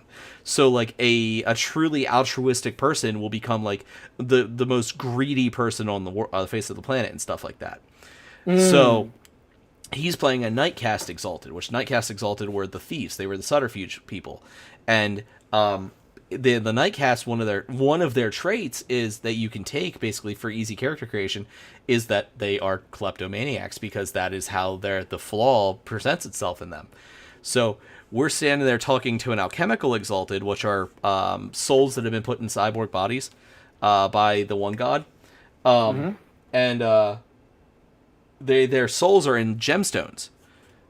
And the gemstone is on her head, and she's telling us where we have to go next for this campaign. And he hits his virtue limit, and he rolls for it to try to like ignore it, because you can ignore it, and he critically fails. Oh no! And the DM just looks at him and goes, "You reach up," and he had one of his charms, which are like their spells, is he could phase through something until he finds something he wants and then pull it back. So he phased into her head while she was mid-sentence and just yanked her soul out of her head. And it just instantly kills her. And she drops dead. The act that he just killed another Exalted instantly shunts all of his virtue level. And he starts screaming, "I put it back! I put it back!" And he's just slamming the soul back in her head. But she's already dead. They can't do anything about it. It's fine. It's fine. It's fine. It's so good. I put it back. I put it back. Everyone's fine. We're good. She's dead, dude. It's like 5-second rule. 5-second rule. It's exactly.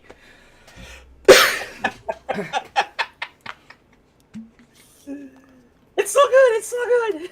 Anyways. Sorry, I'm cutting some pieces here. No, you're good. I'm waiting for this.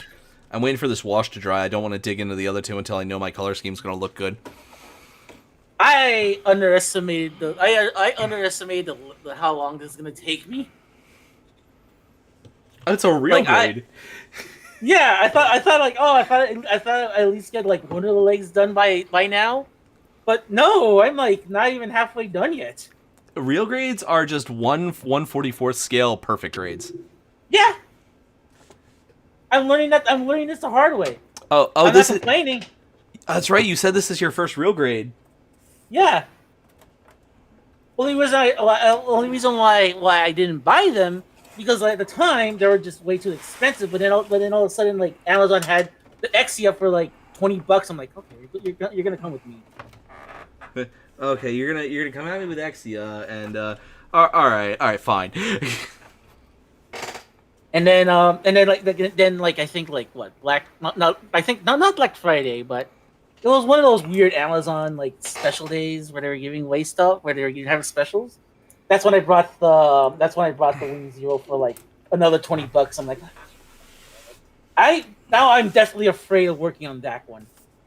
I heard the Wing Zero one's not terrible. The Wing Zero custom, I mean. Oh, it's Angel Wingy. Yes, that's why I'm like, okay, if it was regular ass Wing Zero, fine. But this is the Angel Wings, and it's like, Siva says he honestly still prefers the MGs. Yeah, I would too if I had the choice. But I'm not complaining either. I'm just like, I'm more along the lines of like, wow, I'm not even like, it's like 8 o'clock here, and like I kind of want to wrap it up like around 9. And like I'm still not done yet with the I'm not even still done yet with the leg. What color should I wash this purple in? Green or blue?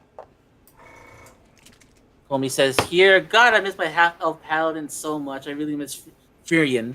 Yeah, that was a cool character. That was cool. Full disclosure, and me and Comey, we played a lot. Like Comey was part of was part of the group for a little bit. Hmm. So like they know a little bit like what went down and stuff like that.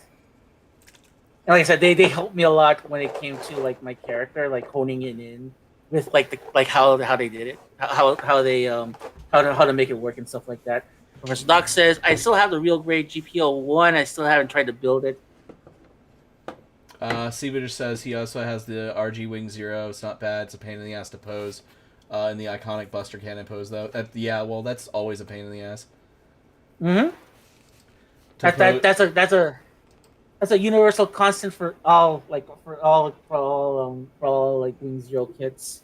Yeah. I don't know why you didn't send this piece down. I guess that's another reason why I'm taking longer than usual with this because like I'm actually putting the effort and like sending down the nubs. I have to make it look good. Not only am I sending down the nubs, but I'm also polishing it so I can get rid of the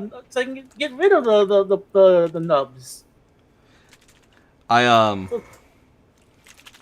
Going back to the D&D thing, and Blue's gonna give me crap about this. I don't know if he's still here. I keep saying, and it's one of those things like I want to do. I really do. I just don't have the time to plan for it. Get like a group of like streamers together and like run like maybe a couple one shots or something. I know Blue's never got a chance to play or anything like that.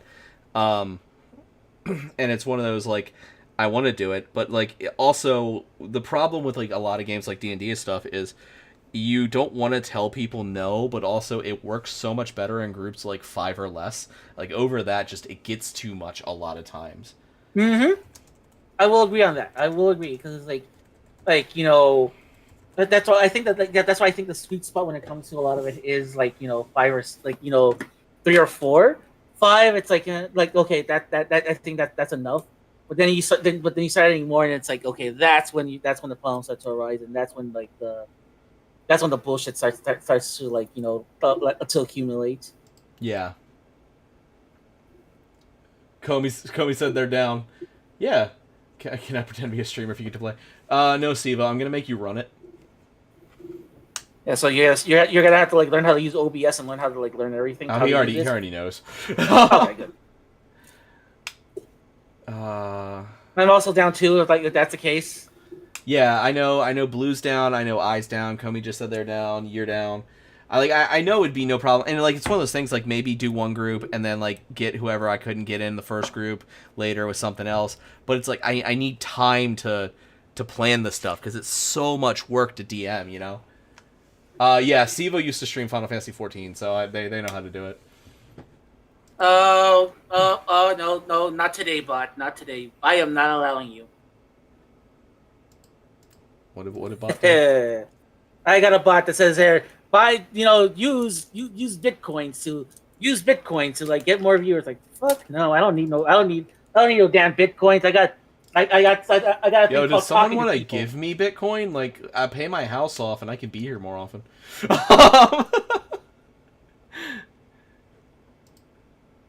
I'm so mad. Okay, now this is interesting. I'm so mad about that because like a couple years ago, there was something I signed up for and they gave you like 2 Bitcoin and it was just like such a novelty thing and I thought of like, oh, this will never amount to anything. So there's just a wallet out there I have no idea how to log into that has 2 Bitcoin sitting in it.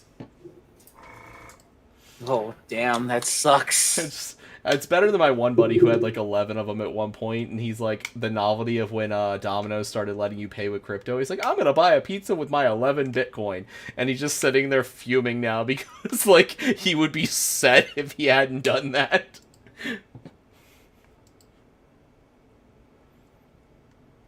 Sorry, it's just they actually do something interesting with the kit. I'm noticing they do something really, really interesting with this kit. And that is you know how it has like these, you know how it has like the transparent pieces on its leg. Yeah. Yeah, you have to, like there's transparent. There's like these there like these things you actually apply on it. And I'm like, wow, that's actually that is dedication to like the actual look itself. That was another reason why. That was another reason why I wanted to build this kit, because like I don't want to paint. I don't want to paint. I'm pretty sure like by the time this is done, I don't need to do any more paint than I should. So Just probably some touch up for the nibs, yeah. Hope yeah, that pizza was good. I hope that pizza was good too. I wouldn't mind running a one shot if they're honestly more difficult. You have to maintain a pace. Yeah. One shots generally would be it. Like I say one shot, but it probably end up being like 3 or 4 sessions. It's just like one of those one adventure kind of campaign stories would be what I would be aiming at.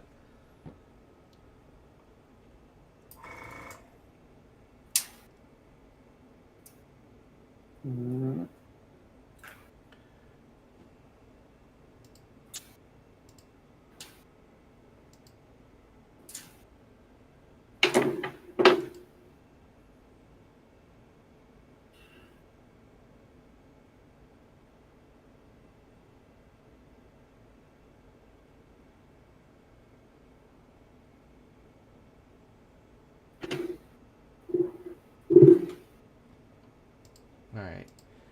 All right. So we're gonna wash this in Drakenhof Nightshade, which is like a blue. So we're gonna wash.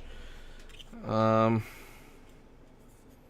guess we'll do the lower half here and see what it looks like. I can always paint over it. So the thing is, with a lot of these colors, like I with minis, you do the wash in a different color, and it helps bring the highlights out more. So like you do this, and then you do a dry brush over it with like a lighter shade, or even the shade you just washed, and then you edge highlight an even lighter shade. If that makes sense. If do I have to explain any of these terms? No. It's like light grading.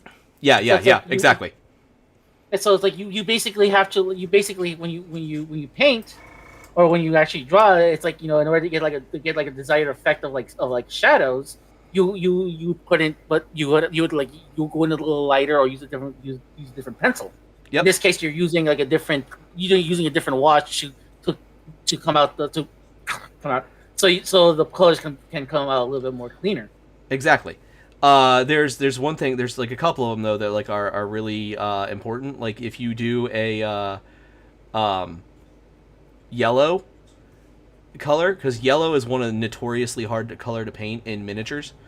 Just yellow pigment is not very strong, and it does not work super ultra well.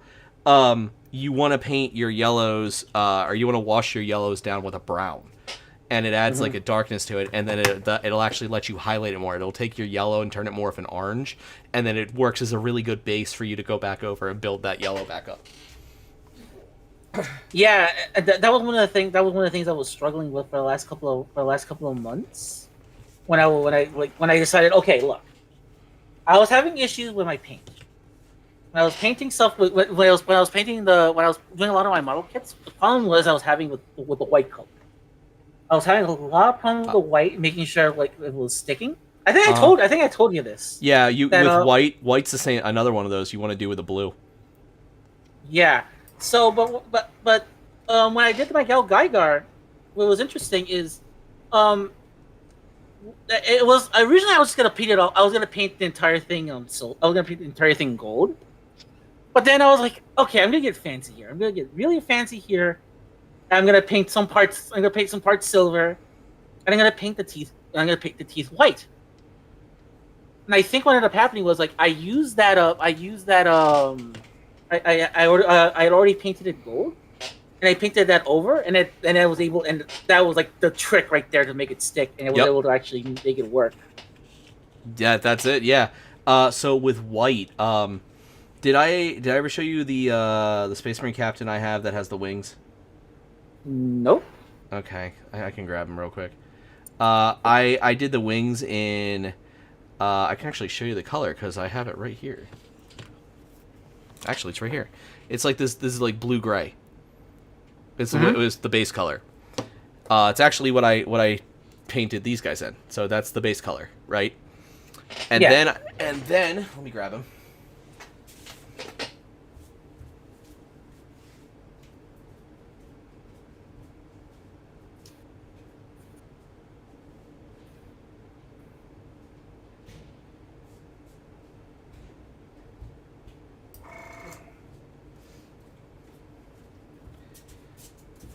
So I washed these in blue, so you can tell the base color now that you can see it, right?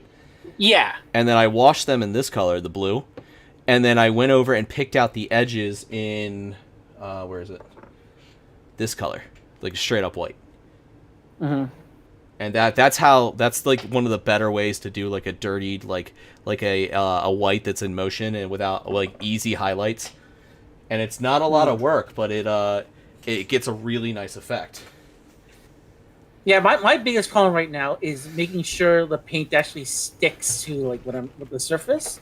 I'm starting to learn like okay, I can. There's multiple things I can do to alleviate that. I learned like when I learned what I learned by doing with the Geiger, that like I can do that. Like I can paint it one way, but like give it like a light paint, and then like paint that over it, and that should be able to like make it stick better. Yeah, or just another round of primer would also do the same effect. Mm-hmm. Yeah. Because like one of my oh my god, I can't believe I'm talking about this. I was gonna buy like I brought some I brought some 30-minute mission figures. Oh, nice! I love those. I things. love those things. Yeah, but the thing is, I want to like get one of them. And I'm gonna paint it black, and highlight it with like with the glow in the dark paint, with glow in the dark green. Oh, that would probably look awesome, actually. And the thing is, like, and that's why I've been practicing so much with the glow in the dark paint because like, I want to make sure that comes out like right. But I've been struggling with it. But I don't recommend the one I've been using. I've been using this like one I got from like Walmart, and it's like, you know what? It's fine, but maybe I should like level up and buy some like real real paint instead of just buying stuff from like Walmart. So it's like I think like next time I get some cash in, I think I'm gonna like invest in some actual like paint as opposed to like using craft paint. I think that's another big problem. I think that's another big problem. Well, people have used craft paint before, and they've done some incredible things, and like I've done some great things with craft paint as well. But it's just like it's not enough. You got that perfectionist streak. I had the same thing. I had the same issues. Mm-hmm. See, so I'm not reading that, and I mean, you're putting words in my mouth. You monster. Sivo likes to pick on me anytime I make something that could be misconstrued as in a certain way because of his own heritage, but he does it too. We'll stay with that. I don't know how I said it. I was talking about the color yellow. Oh, my mouth is shut at this point. It took me a minute. Like, that's the thing about me. It takes me like a few minutes. I'm like, oh. It's like I had to process the thought for like a couple of minutes or a couple of seconds. There's like a buffering little wheel on my brain, just like saying that's like processing what was going on. It's like, oh, okay. My mouth is shut at this point. I don't know if he wants me to, or if he cares if I say it or not. So nah. Well, yeah. Just to be on, just air to say with caution. Yeah, but anyway, yeah, he likes to pick on me for that. He said, yes, he's Asian. He's Vietnamese. Anyway, tell Ramses he may need to paint the blades, the metallic stickers on XCR booty cheeks. But yeah, he picks on me for that constantly. Anytime I say something, it can be joked like that way. Anyway. So yeah, okay, I'll keep that in mind. I got to save this. I got to save this VOD of like and like listen back to like everything, like all the tips, because it's like I may have to take a lot of that advice like to heart when it comes to a lot of this stuff. that's another thing why I wanted to do this kind of stream as well, because like I like obviously if you've been following me for a while, I've been doing a lot of these types of streams with like doing these model kits and painting them and stuff like that. But Yeah. I always feel like I need to do more. Like I feel like there's more to what I need to do, and I wanted to get like opinions from other builders and stuff like that. And I know you were like another builder, and I was gonna mainly more than anything, I just wanted to like probe your brain as like what advice you can like give me, and like what advice can you like pass down to the listeners as well, or viewers that are watching the stream as well. So I have a ton of Gunpla. I love Gunpla, but I honestly consider myself more of a miniature painter than a builder. Mm-hmm. Same, honestly. Yeah. I honestly consider myself more of a miniature painter than a Gunpla builder, or a model kit builder. I don't, like I said, I don't do a lot with my model kits in general. There's only a handful I've actually painted.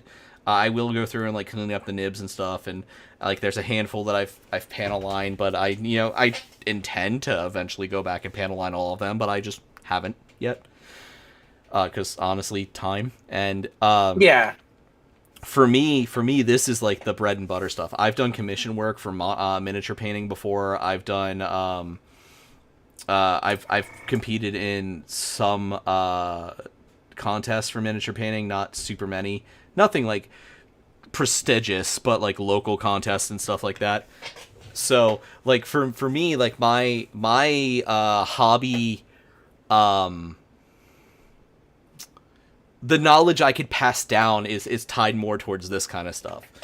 So like when you were asking me the questions about painting, like all of my painting like stuff came from doing this. Like, oh yeah, no, you want to do it this way and this way, etc., etc. Like if for me, if you're going to be doing painting, if you can find them, the P3 paints, which are near impossible to find around my area, so I don't know how they're doing around your area right now. They're by Privateer Press, and Privateer Press had some big issues with supply chain stuff. Then they might even killed the line, and I just don't know about it yet. The next one is these guys, Scale 75. They are an Italian company. There you go. Scale 75. They're an Italian company. These paints are some of the best paints I've ever used. That's like the one thing. It's like the quality of the paint does matter a lot, though. But even more so, it's like you said with your Galgagar, like, knowing like what to layer and stuff like that. You can take the worst paint you can find and make something look good with it if you know the techniques. And like, you're saying you're getting there, you're learning them. So it's just you practice, Mm-hmm. Scale 75. Yeah, I adore Scale 75 paints. Army Painter's good too, which everyone should know what Army Painter is. I have some of their air metallics because I want to. These actually, I bought the air metallics for these guys specifically because I did not want to hand paint a ton of iron, because the Roman legions for this era would have been either bronze or iron, depending on if the armor was made early Dominion or late Dominion. I'm going to go full on iron because, honestly, I don't super much like the look of oxidizing bronze, and painting that much bronze sounds like a pain. So I'm going to go iron because then I could just steeple it with rust and then do a little bit of regular oxidization and some bronze work and gold work on the trim and make it look good that way. That's my theory, at least. But I didn't want to hand paint all of that with, all the miniatures, so I bought the air metallics. Normally, you don't really want to spray metallics through an air gun because the metallic is literally tiny metal flakes in there. Yeah. So I noticed I noticed that right away as I was. Yep. When I worked gold paint, I was like, I realized it's just like you need a layer you need a layer so much before it can actually look like something usable. Or if you do it, you thin it real heavy, and you're gonna do like 6 coats. Like those are your only real in-betweens. So I got those actually specifically to try them. But Army Painter makes good stuff. I've got their entire Speed Painter line, which is, these guys are amazing. You can get some really cool effects by layering these on top of each other. Like my War Machine is, it's primed in. I use Mission Models Primer. It's literally an airbrush primer. I primed it white, then I did the cold rolled steel over it, which is a dark like gunmetal. It's like a dark. It's literally like a black silver. So that's another one that's specifically made for airbrushes, though. And I did that as the base coat, and then I dry brushed it in my regular silver I use, which is the P3 Pig Iron, which would be the equivalent of the Air Metallics gunmetal color. That's supposed to be the same color. That's why I bought that shade. And then I put the it's called camo shade. Yeah, it's called like camo shade or something. But I put camo shade speed paint over it. And when it dried, it gave it this really cool, like, dark forest green metallic effect. You have army painters mostly? Yeah. Hold on, Comey. I can actually show you. I have... All of my shades I use are Citadel, because Citadel has the widest range of shades, honestly. I have the entire Scale 75 Fantasy and Games line. That's the whole line. They actually sell this kit. It's like $250, but you get the whole thing. And then I have just a ton of GW and just miscellaneous stuff and P3 that I keep in this drawer. And that's all my other paints. Oh my... Ah! I'll fix that in a minute. So...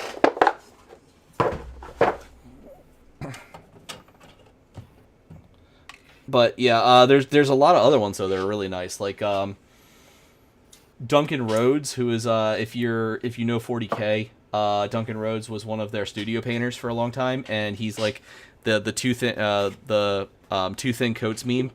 That's Duncan. That was his thing. He started that.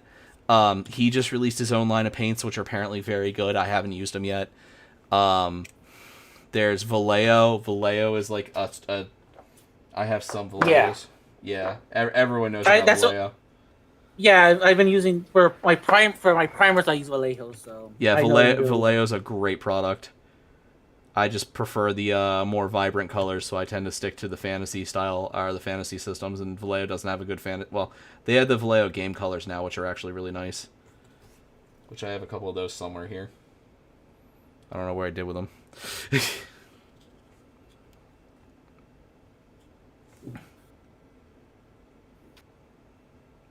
But like, and then it's also like I said earlier, like, you know, you see the stuff that people do, and you can learn.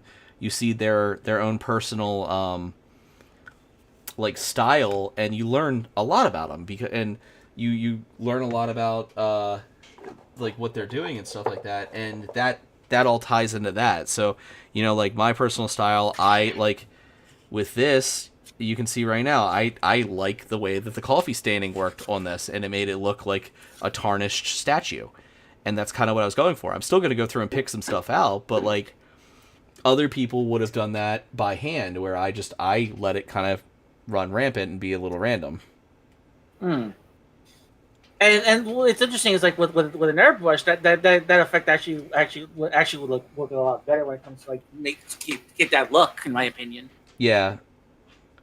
Oh God, not too much. Excuse me. Oh. Yeah, for me, like for the most part, like my goal with a lot of these model kits is like just paint everything, paint as much as I can, and if there's stickers, just paint over with stickers. Yeah, and like, you know, I've come to learn a lot of people just paint the stickers on at this point.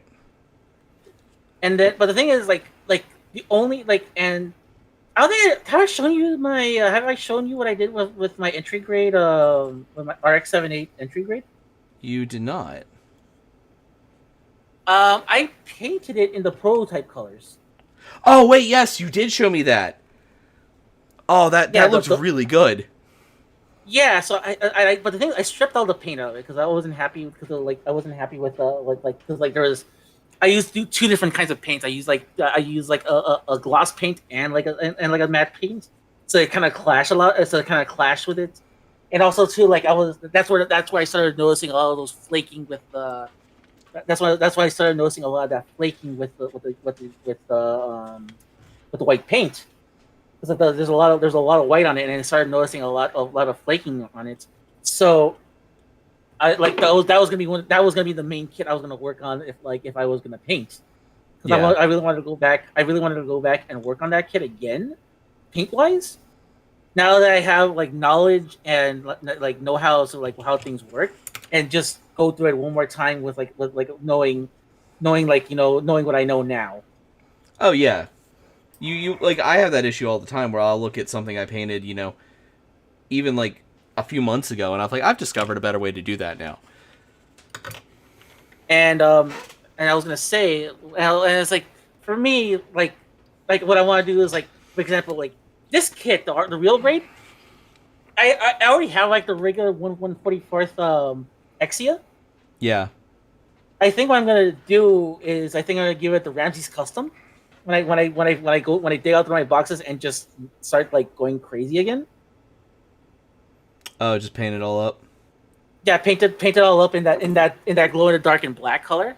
Yeah. And then like because the thing is like when it comes to reason why I did that particular kit in the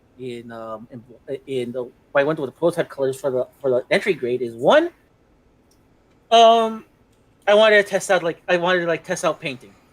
That's like that's one of the best kits to, like work out like a big boy kit with like big boy paint stuff like that. That Yeah. was my very first experience with like paint. And I already got my definitive RX-78. It was the G30 one. I Oh, think you okay. may have the G30 one that when they first erected the when they first erected the statue in I believe Yokohama. Yes, because now it's they The took it down for the unicorn. yes. So Yes. when they first did that, they were selling a kit that pretty much like that particular statue, but that kind of like the kind of specs.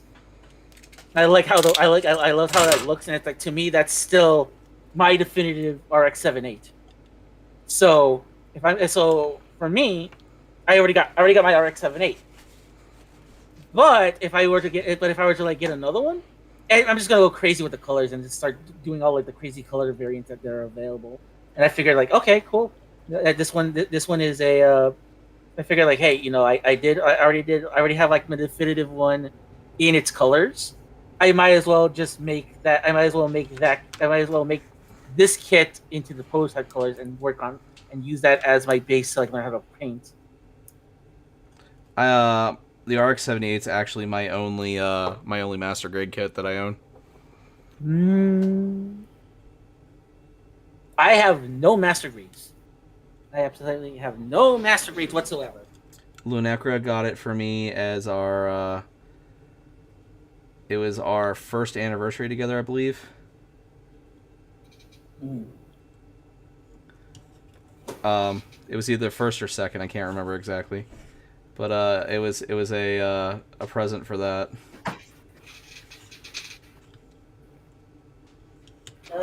Give me a minute here. I think I may have lost a piece again. Oh, Was wait. it was it that green bit Siva warned you about?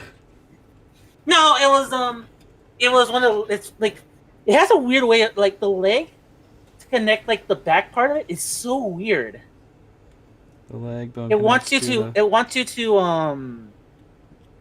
it has like okay you put the two you put the two pieces on like the ankles, and then you put like this and then you put this thing to anchor it down. Oh, okay. And it was supposed to go this way. I had it this way, so I'm like, okay, so I had it backwards, and then the piece popped out because of it. I gotta let for that super glue to dry because the bow just broke off. Ooh. It's fine. These things were really awkward to put together. Because they're like their connection points are so light. So yeah, like the slightest breeze is it's gonna open it. Not Yeah, now, it's like but yeah. so yeah. It reminds me of like when I built this guy right here, the gun. Yeah, yeah. Um, it's really fragile. I love this thing to death because I love the stupid gimmick you can like tear it apart and put it put it in a runner.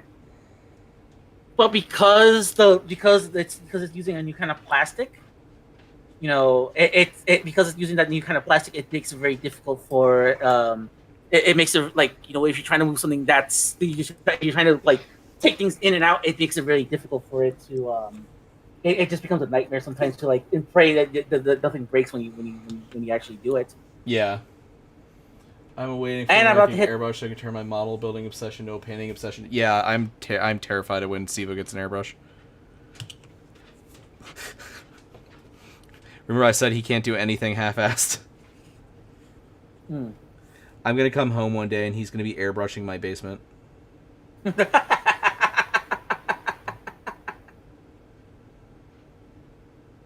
Just not like any of my models. Like he's just gonna be airbrushing my walls a different color. Yeah, that's what I figured. So D116 and D110. Sorry. D116.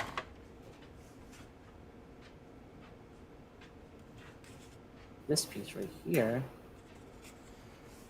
Yeah, I think this color scheme's gonna work real well. I'm very happy with the way this is turning out. All right. So we're gonna highlight. So I've washed down here. You can see the shades compared to up here. We're gonna highlight that and then go over each of these individual edges with a magenta color. Okay. So, but I need to wait till that finishes drying. And of course, there's some spots that I missed there. He has threatened to just show up in my house and start building my models.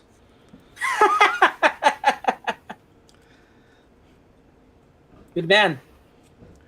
For Father's Day, Lunecra and the kids got me the high grade Nightingale, and Son of a. yeah, and Siva was mad about it, so Siva keeps threatening to just show up and build it while I'm not here.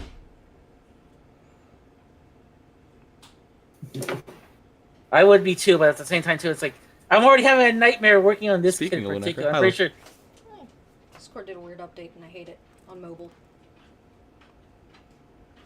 Yeah, that is weird. Yours. It's very weird. That's very weird, yes. But this is a midnight theme instead of just dark mode. It's extra dark. Oh, an extra dark. Oh. I'm probably gonna go to bed. I was just coming to say night pretty much. Okay. And complain about Discord's existence. Okay. Purple, Okay. purple, purple. This is blue. This is purple. No, I'm painting blue on the purple. Oh, okay. I was gonna say, it is currently very purple, but yeah, I can't see what color you're painting with for highlighting super well, because it just looks like you're touching up the purple. No, painting blue on the purple. Okay. Anyway. Okay.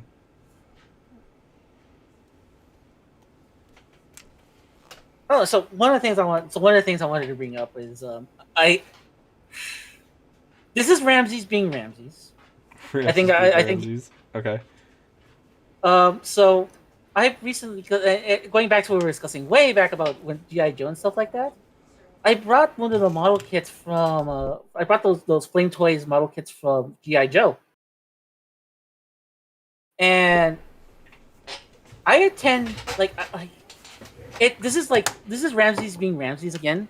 And what I'm gonna do is another reason why I'm like trying to like learn how to like paint better is because I have this crawl up my butt right now when it comes to that particular kit. Yeah. And what I want to do is I don't know if you remember the old cartoon. I didn't super often watch it, but yeah.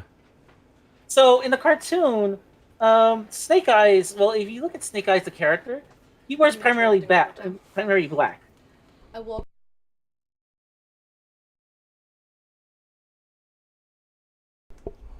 Sorry. Well, that's why I was letting you finish. Oh no, So she. he's wearing primary. Can I speak? One. I can't hear him, so I'm wondering if I can speak or not. Well, he's telling the story. I'm sorry. Okay.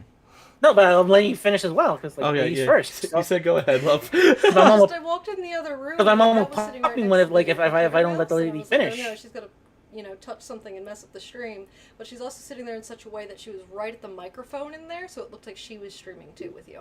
Oh, the cat's trying to talk to us on the stream. Yes. Well, Okay. she's behind Aw. me, but I was just really amused by that. Sorry to interrupt your story that I couldn't hear anyways. Apparently, Kat was being cute. apparently the cat was laying on my other computer with her head like at the microphone. That's so cute. Yeah, She was streaming with you she was streaming with us. in spirit. That is adorbs. All right, so Snake Eyes is wearing black though. Yeah, he's wearing black. Like that's his primary color in the toy, Yeah. and the toy that in the model kit is primarily black. However, because for whatever reason, I don't know why. Maybe because I don't know why they decided to do this. But on the show, he wears on the actual show, he wears magenta. So what I'm gonna do is just take the figure and just paint it magenta. That doesn't really surprise me because didn't a lot of they use magenta on a lot of those old cartoons to for a blacker color.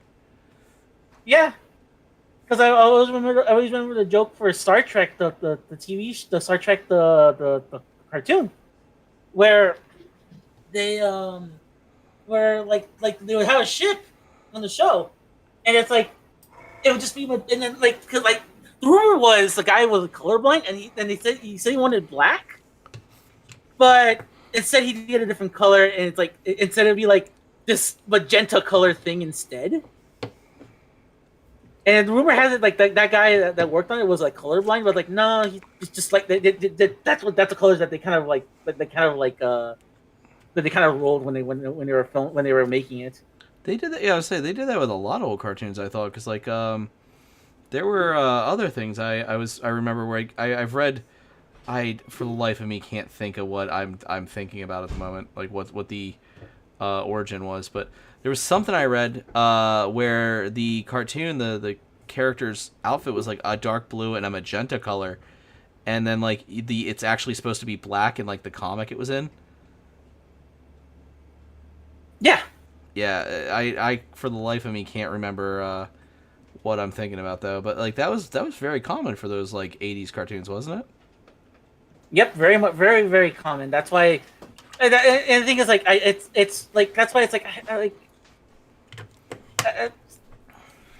sorry, I'm trying to put a piece in. You're good. There you go. Okay, so and that's sort of what I wanted to do is just replicate that garish color on it.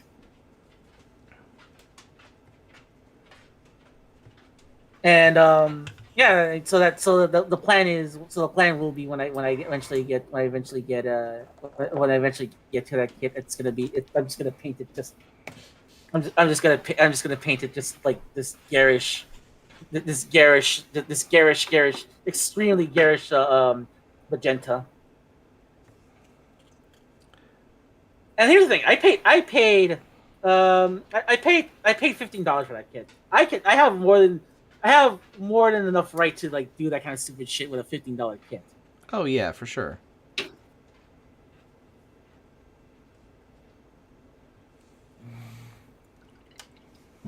I lost another piece, but I'm not gonna worry about it. Because it's about to be quitting time for me as well. Oh, is it? Yeah, because I haven't eaten lunch yet, so it's I gotta have I'm sorry, lunch bud. waiting for me. No, it's actually my bad. I got so enthralled by doing this, by doing this stream. It's just yeah, and I would love to do it again sometime. Oh yeah, I'm always down. I mean, and that's what part of why I've been like I said, I've been hanging out in my Discord and stuff, and you can always just jump in too if you want to just come in and hang out. Everyone's welcome. So, when I'm doing the hobby streams, that's part of why I started doing it this way, is so people can jump in and we can just shoot the shit while we're doing it, because it's stuff like that. No, that's why I asked you, hey, you want to like do something together because I know that you do. You know, I know that that's the format you're going for. So it's like that was the primary reason why I was like, hey, you want to Yeah. do something? Like I said before, I've been wanting to do something with you anyway, so it all worked out. It's all a good thing. Yep. You might want to do some. Yeah, of course, Comey. You're always welcome. Uh, I got a waiting room. If you don't have rights to just jump right into the chat on my Discord, I have a waiting room. Just someone just gotta poke me that you're there. Honestly. So. Yeah, I meant to do more than just this one model tonight, but I'm trying to make sure that the color scheme works. well, welcome to my world. Again, you're talking to a guy. It's like, oh yeah, this is. I at least get half. I at least get halfway done with this kid. Nope, I'm barely done with a leg, but one leg. Yeah, edge highlighting this is gonna take a while. So it's like so good news is I at least have a multi stream project going. So that's the good news. Yeah, there you go. I gotta figure out. So I don't think I'm streaming tomorrow, but I want to. Part of me wants to go live and work on these, but I've got some other projects I need to take care of. Like I'm starting. I don't know if I told you I was starting to actually record my lore videos finally. Yes. I saw that I heard that you're going to be doing a lot more of that. I have an 8-page script written for Nagash, Lord of the Dead. Ooh. Yeah. Yeah, so that's what I intend to do tomorrow is do at least the audio recording for that. I don't know how much of the video editing I'm going to get done cuz my buddy Divine has been doing the editing for like my streams for YouTube for me. So I can post the VODs. But he he doesn't know that much about Warhammer, and like this is kind of a little out of his wheelhouse. So I was like, hey, if you don't feel comfortable, that's fine. I will just take the time to do it. I just don't know how long it's gonna take. Is the problem? Gotcha. Yeah, it's like it's like when you decide to take up all the entire thing because like you don't like not that you don't trust you don't trust your editors. It's just like you're the only one that knows what you're the only one that knows what's going on. Well, it's one of those things. Like if this is he's only ever edited gameplay, and this is going to be the story of Nagash's life and what led him to becoming the one of the most hated characters in the Warhammer universe. Because like he was the first necromancer. He's the whole reason the undead exist in the Warhammer universe. He and now in the Age of Sigmar universe, he's God of the Dead. But like I was sitting there, I was like, that'd be a good time to do it because we have the Old World coming back next month, which Lunecra's going to kick my ass because I'm going to end up buying into yet another miniatures game that I technically have already bought into, but that's beside the point. Long before I knew her. Need to work on your lore stuff? Oh no, what are you doing, Kobe?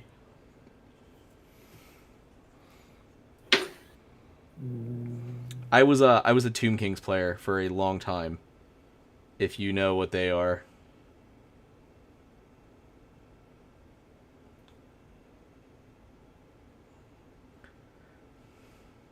See, this is my Transformers and G.I. Joe, Gundam and Warhammer. Mm-hmm. Oh, so I was gonna say, so like yeah, for me, like I'm actually booked tomorrow as well. Like my co-host on the Saturday Morning Squadron, Rob, it's like, hey, you want to like watch the Game Awards and just riff on it? Like, yes. Oh, I forgot that was going on tomorrow. And it's like I don't give a shit. I honestly don't give a shit about like who's winning because like, okay, like this is how I see these awards. It's a popularity contest. It is, and I sanded down the wrong piece. My game didn't win. My game didn't even get nominated. Was it Is it Armored Core 6? It's Armored Core 6. Hell yeah. My other game did actually get nominated though. Liza P. Oh yeah. Have you played it? No, but I saw you play it, and it looked insane. Oh, I'm on playthrough 6, dude. It's like the only game I've been playing off stream. For me, like the only playing like don't, and I might have to come. I actually coming back to this game next week because the next new update, the new because I got gifted the DLC for this game. Oh, your Pokemon. VTuber lore. Oh, okay, that makes sense. Sorry. Yeah, that's fine. I was just reading Komi's message. No, that's fine. That's like no. Anyway, They take top priority. They take top priority. They're amazing people. But no, and like next, like that's the only game I've been playing off stream. It's just like cause I've been like playing Pokemon because I was like, oh yeah, here's an event. Get this guy fight this guy and get this guy. And I'm like, okay, cool. So I've been playing that, but because like I don't have a modern system, I wish I could. I wish I'd be playing a lot more modern games because like the one game I really want to play right now, other than Armored Core 6, I want to play RoboCop. I haven't seen anyone playing it. Go on. Is it like good? I mean, I love the RoboCop movies. They are a big part of my childhood. It's good. It's in terms of aesthetic, it's good. It's basically Fallout. It's basically Fallout Detroit. Fallout Detroit Become Human. Pretty much, yeah. Because there's times in the game where it's like you have to make a decision, like, okay, XYZ is happening, so you need to like make a decision as to like, okay, what do you want to do here? You want to like do X, you want to do Y, or you want to do Z? And like each thing will each decision that you do, it will like determine like okay, are you working towards like for the better of the people? Are you working for like are you only doing it for yourself? Are you doing it because to protect the people and stuff like that? Because like sometimes you gotta make decisions of like, okay, is this decision gonna benefit the people more, or is this gonna be like for their quote unquote protection? Hey, Ramses, you apparently have a mission. Kwame just says, I remember the RoboCop movies, was way too young and fell asleep most of the time, for most of them. You have a mission. Yes, I do. Eventually. Yeah, RoboCop and, I just rubbed the wash off that, damn it. Alright, we're gonna just have to let that dry entirely before I touch that model again, because I keep messing things up. RoboCop, my dad's a big B-movie guy. RoboCop, Puppet Master, Leprechaun, like all of them. I've watched all those growing up. I had a ton. I had probably more John Carpenter movies on my bookshelf than I had Sesame Street movies.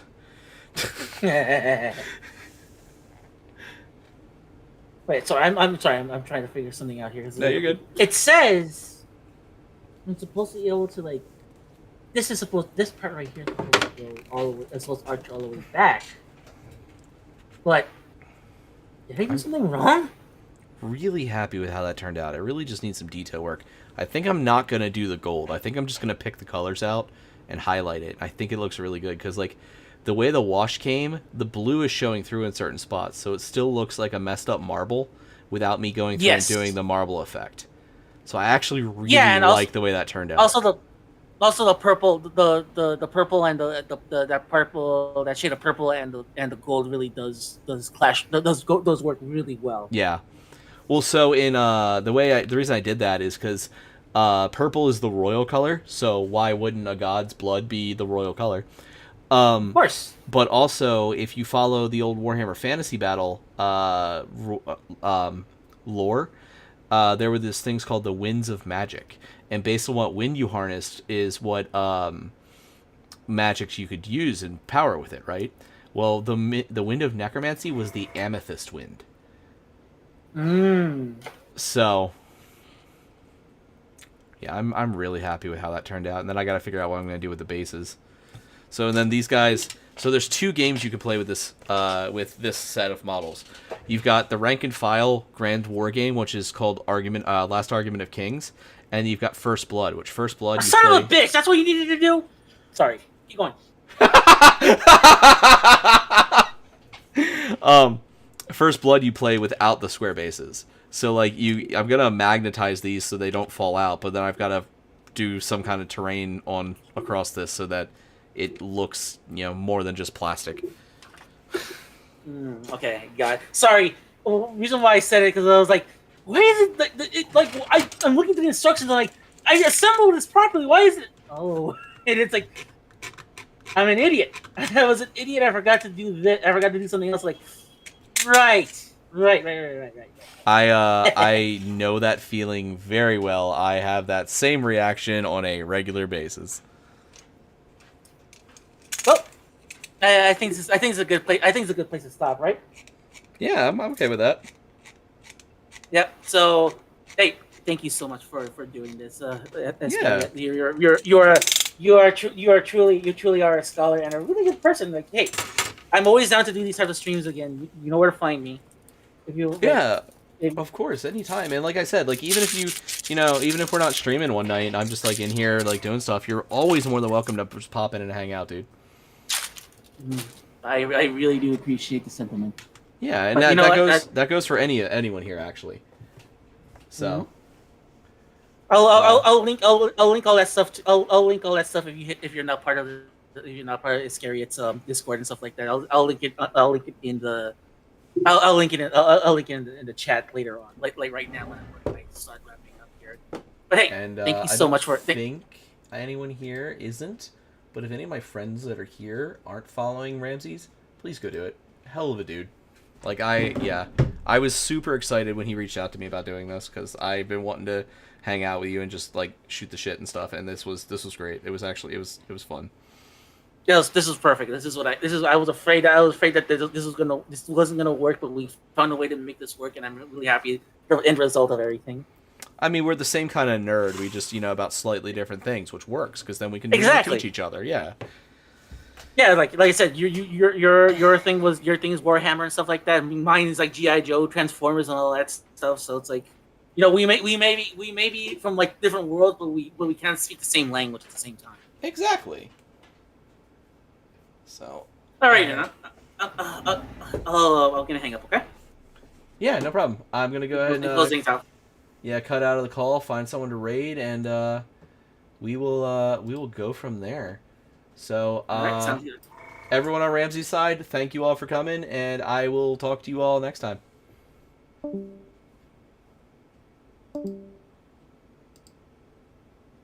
Oh,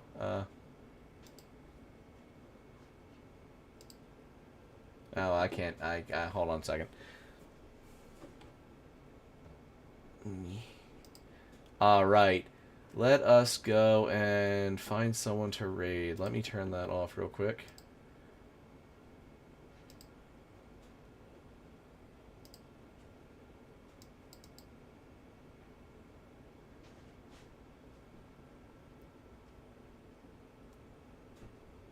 Hello? Other computer? Are you going to work? Thank you.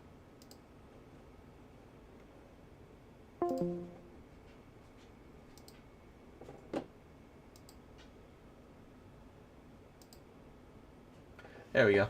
Alright, so let us find a friend to raid. Who do we have that's live?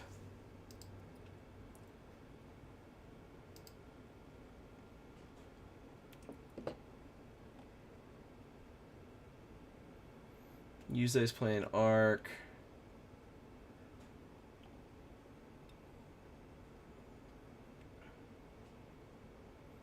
Eggy's playing Ark. Oh, Yuzu's live. I don't get to raid Yuzu.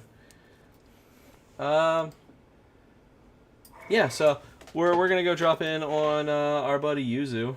He's normally playing with Easy, but I don't see Easy mode on tonight. I mean, he's playing BioShock. So anyway, like I said, I don't think I'm going to be live tomorrow. I will be recording the thing. I will probably come or go live or on Friday for a little while and do some hobbies. Or I'm supposed to play Left 4 Dead with our new buddy McNutt. So thank you all for coming though, and we will be back another day. So until next time, thank you all. I hope you had a blast. Thank you so much, Ramses. I mean it. He is a great guy. Please follow him. Meanwhile, he's over there. No, but jokes. And yeah. So thank you all, and I will see you next time. Class is dismissed.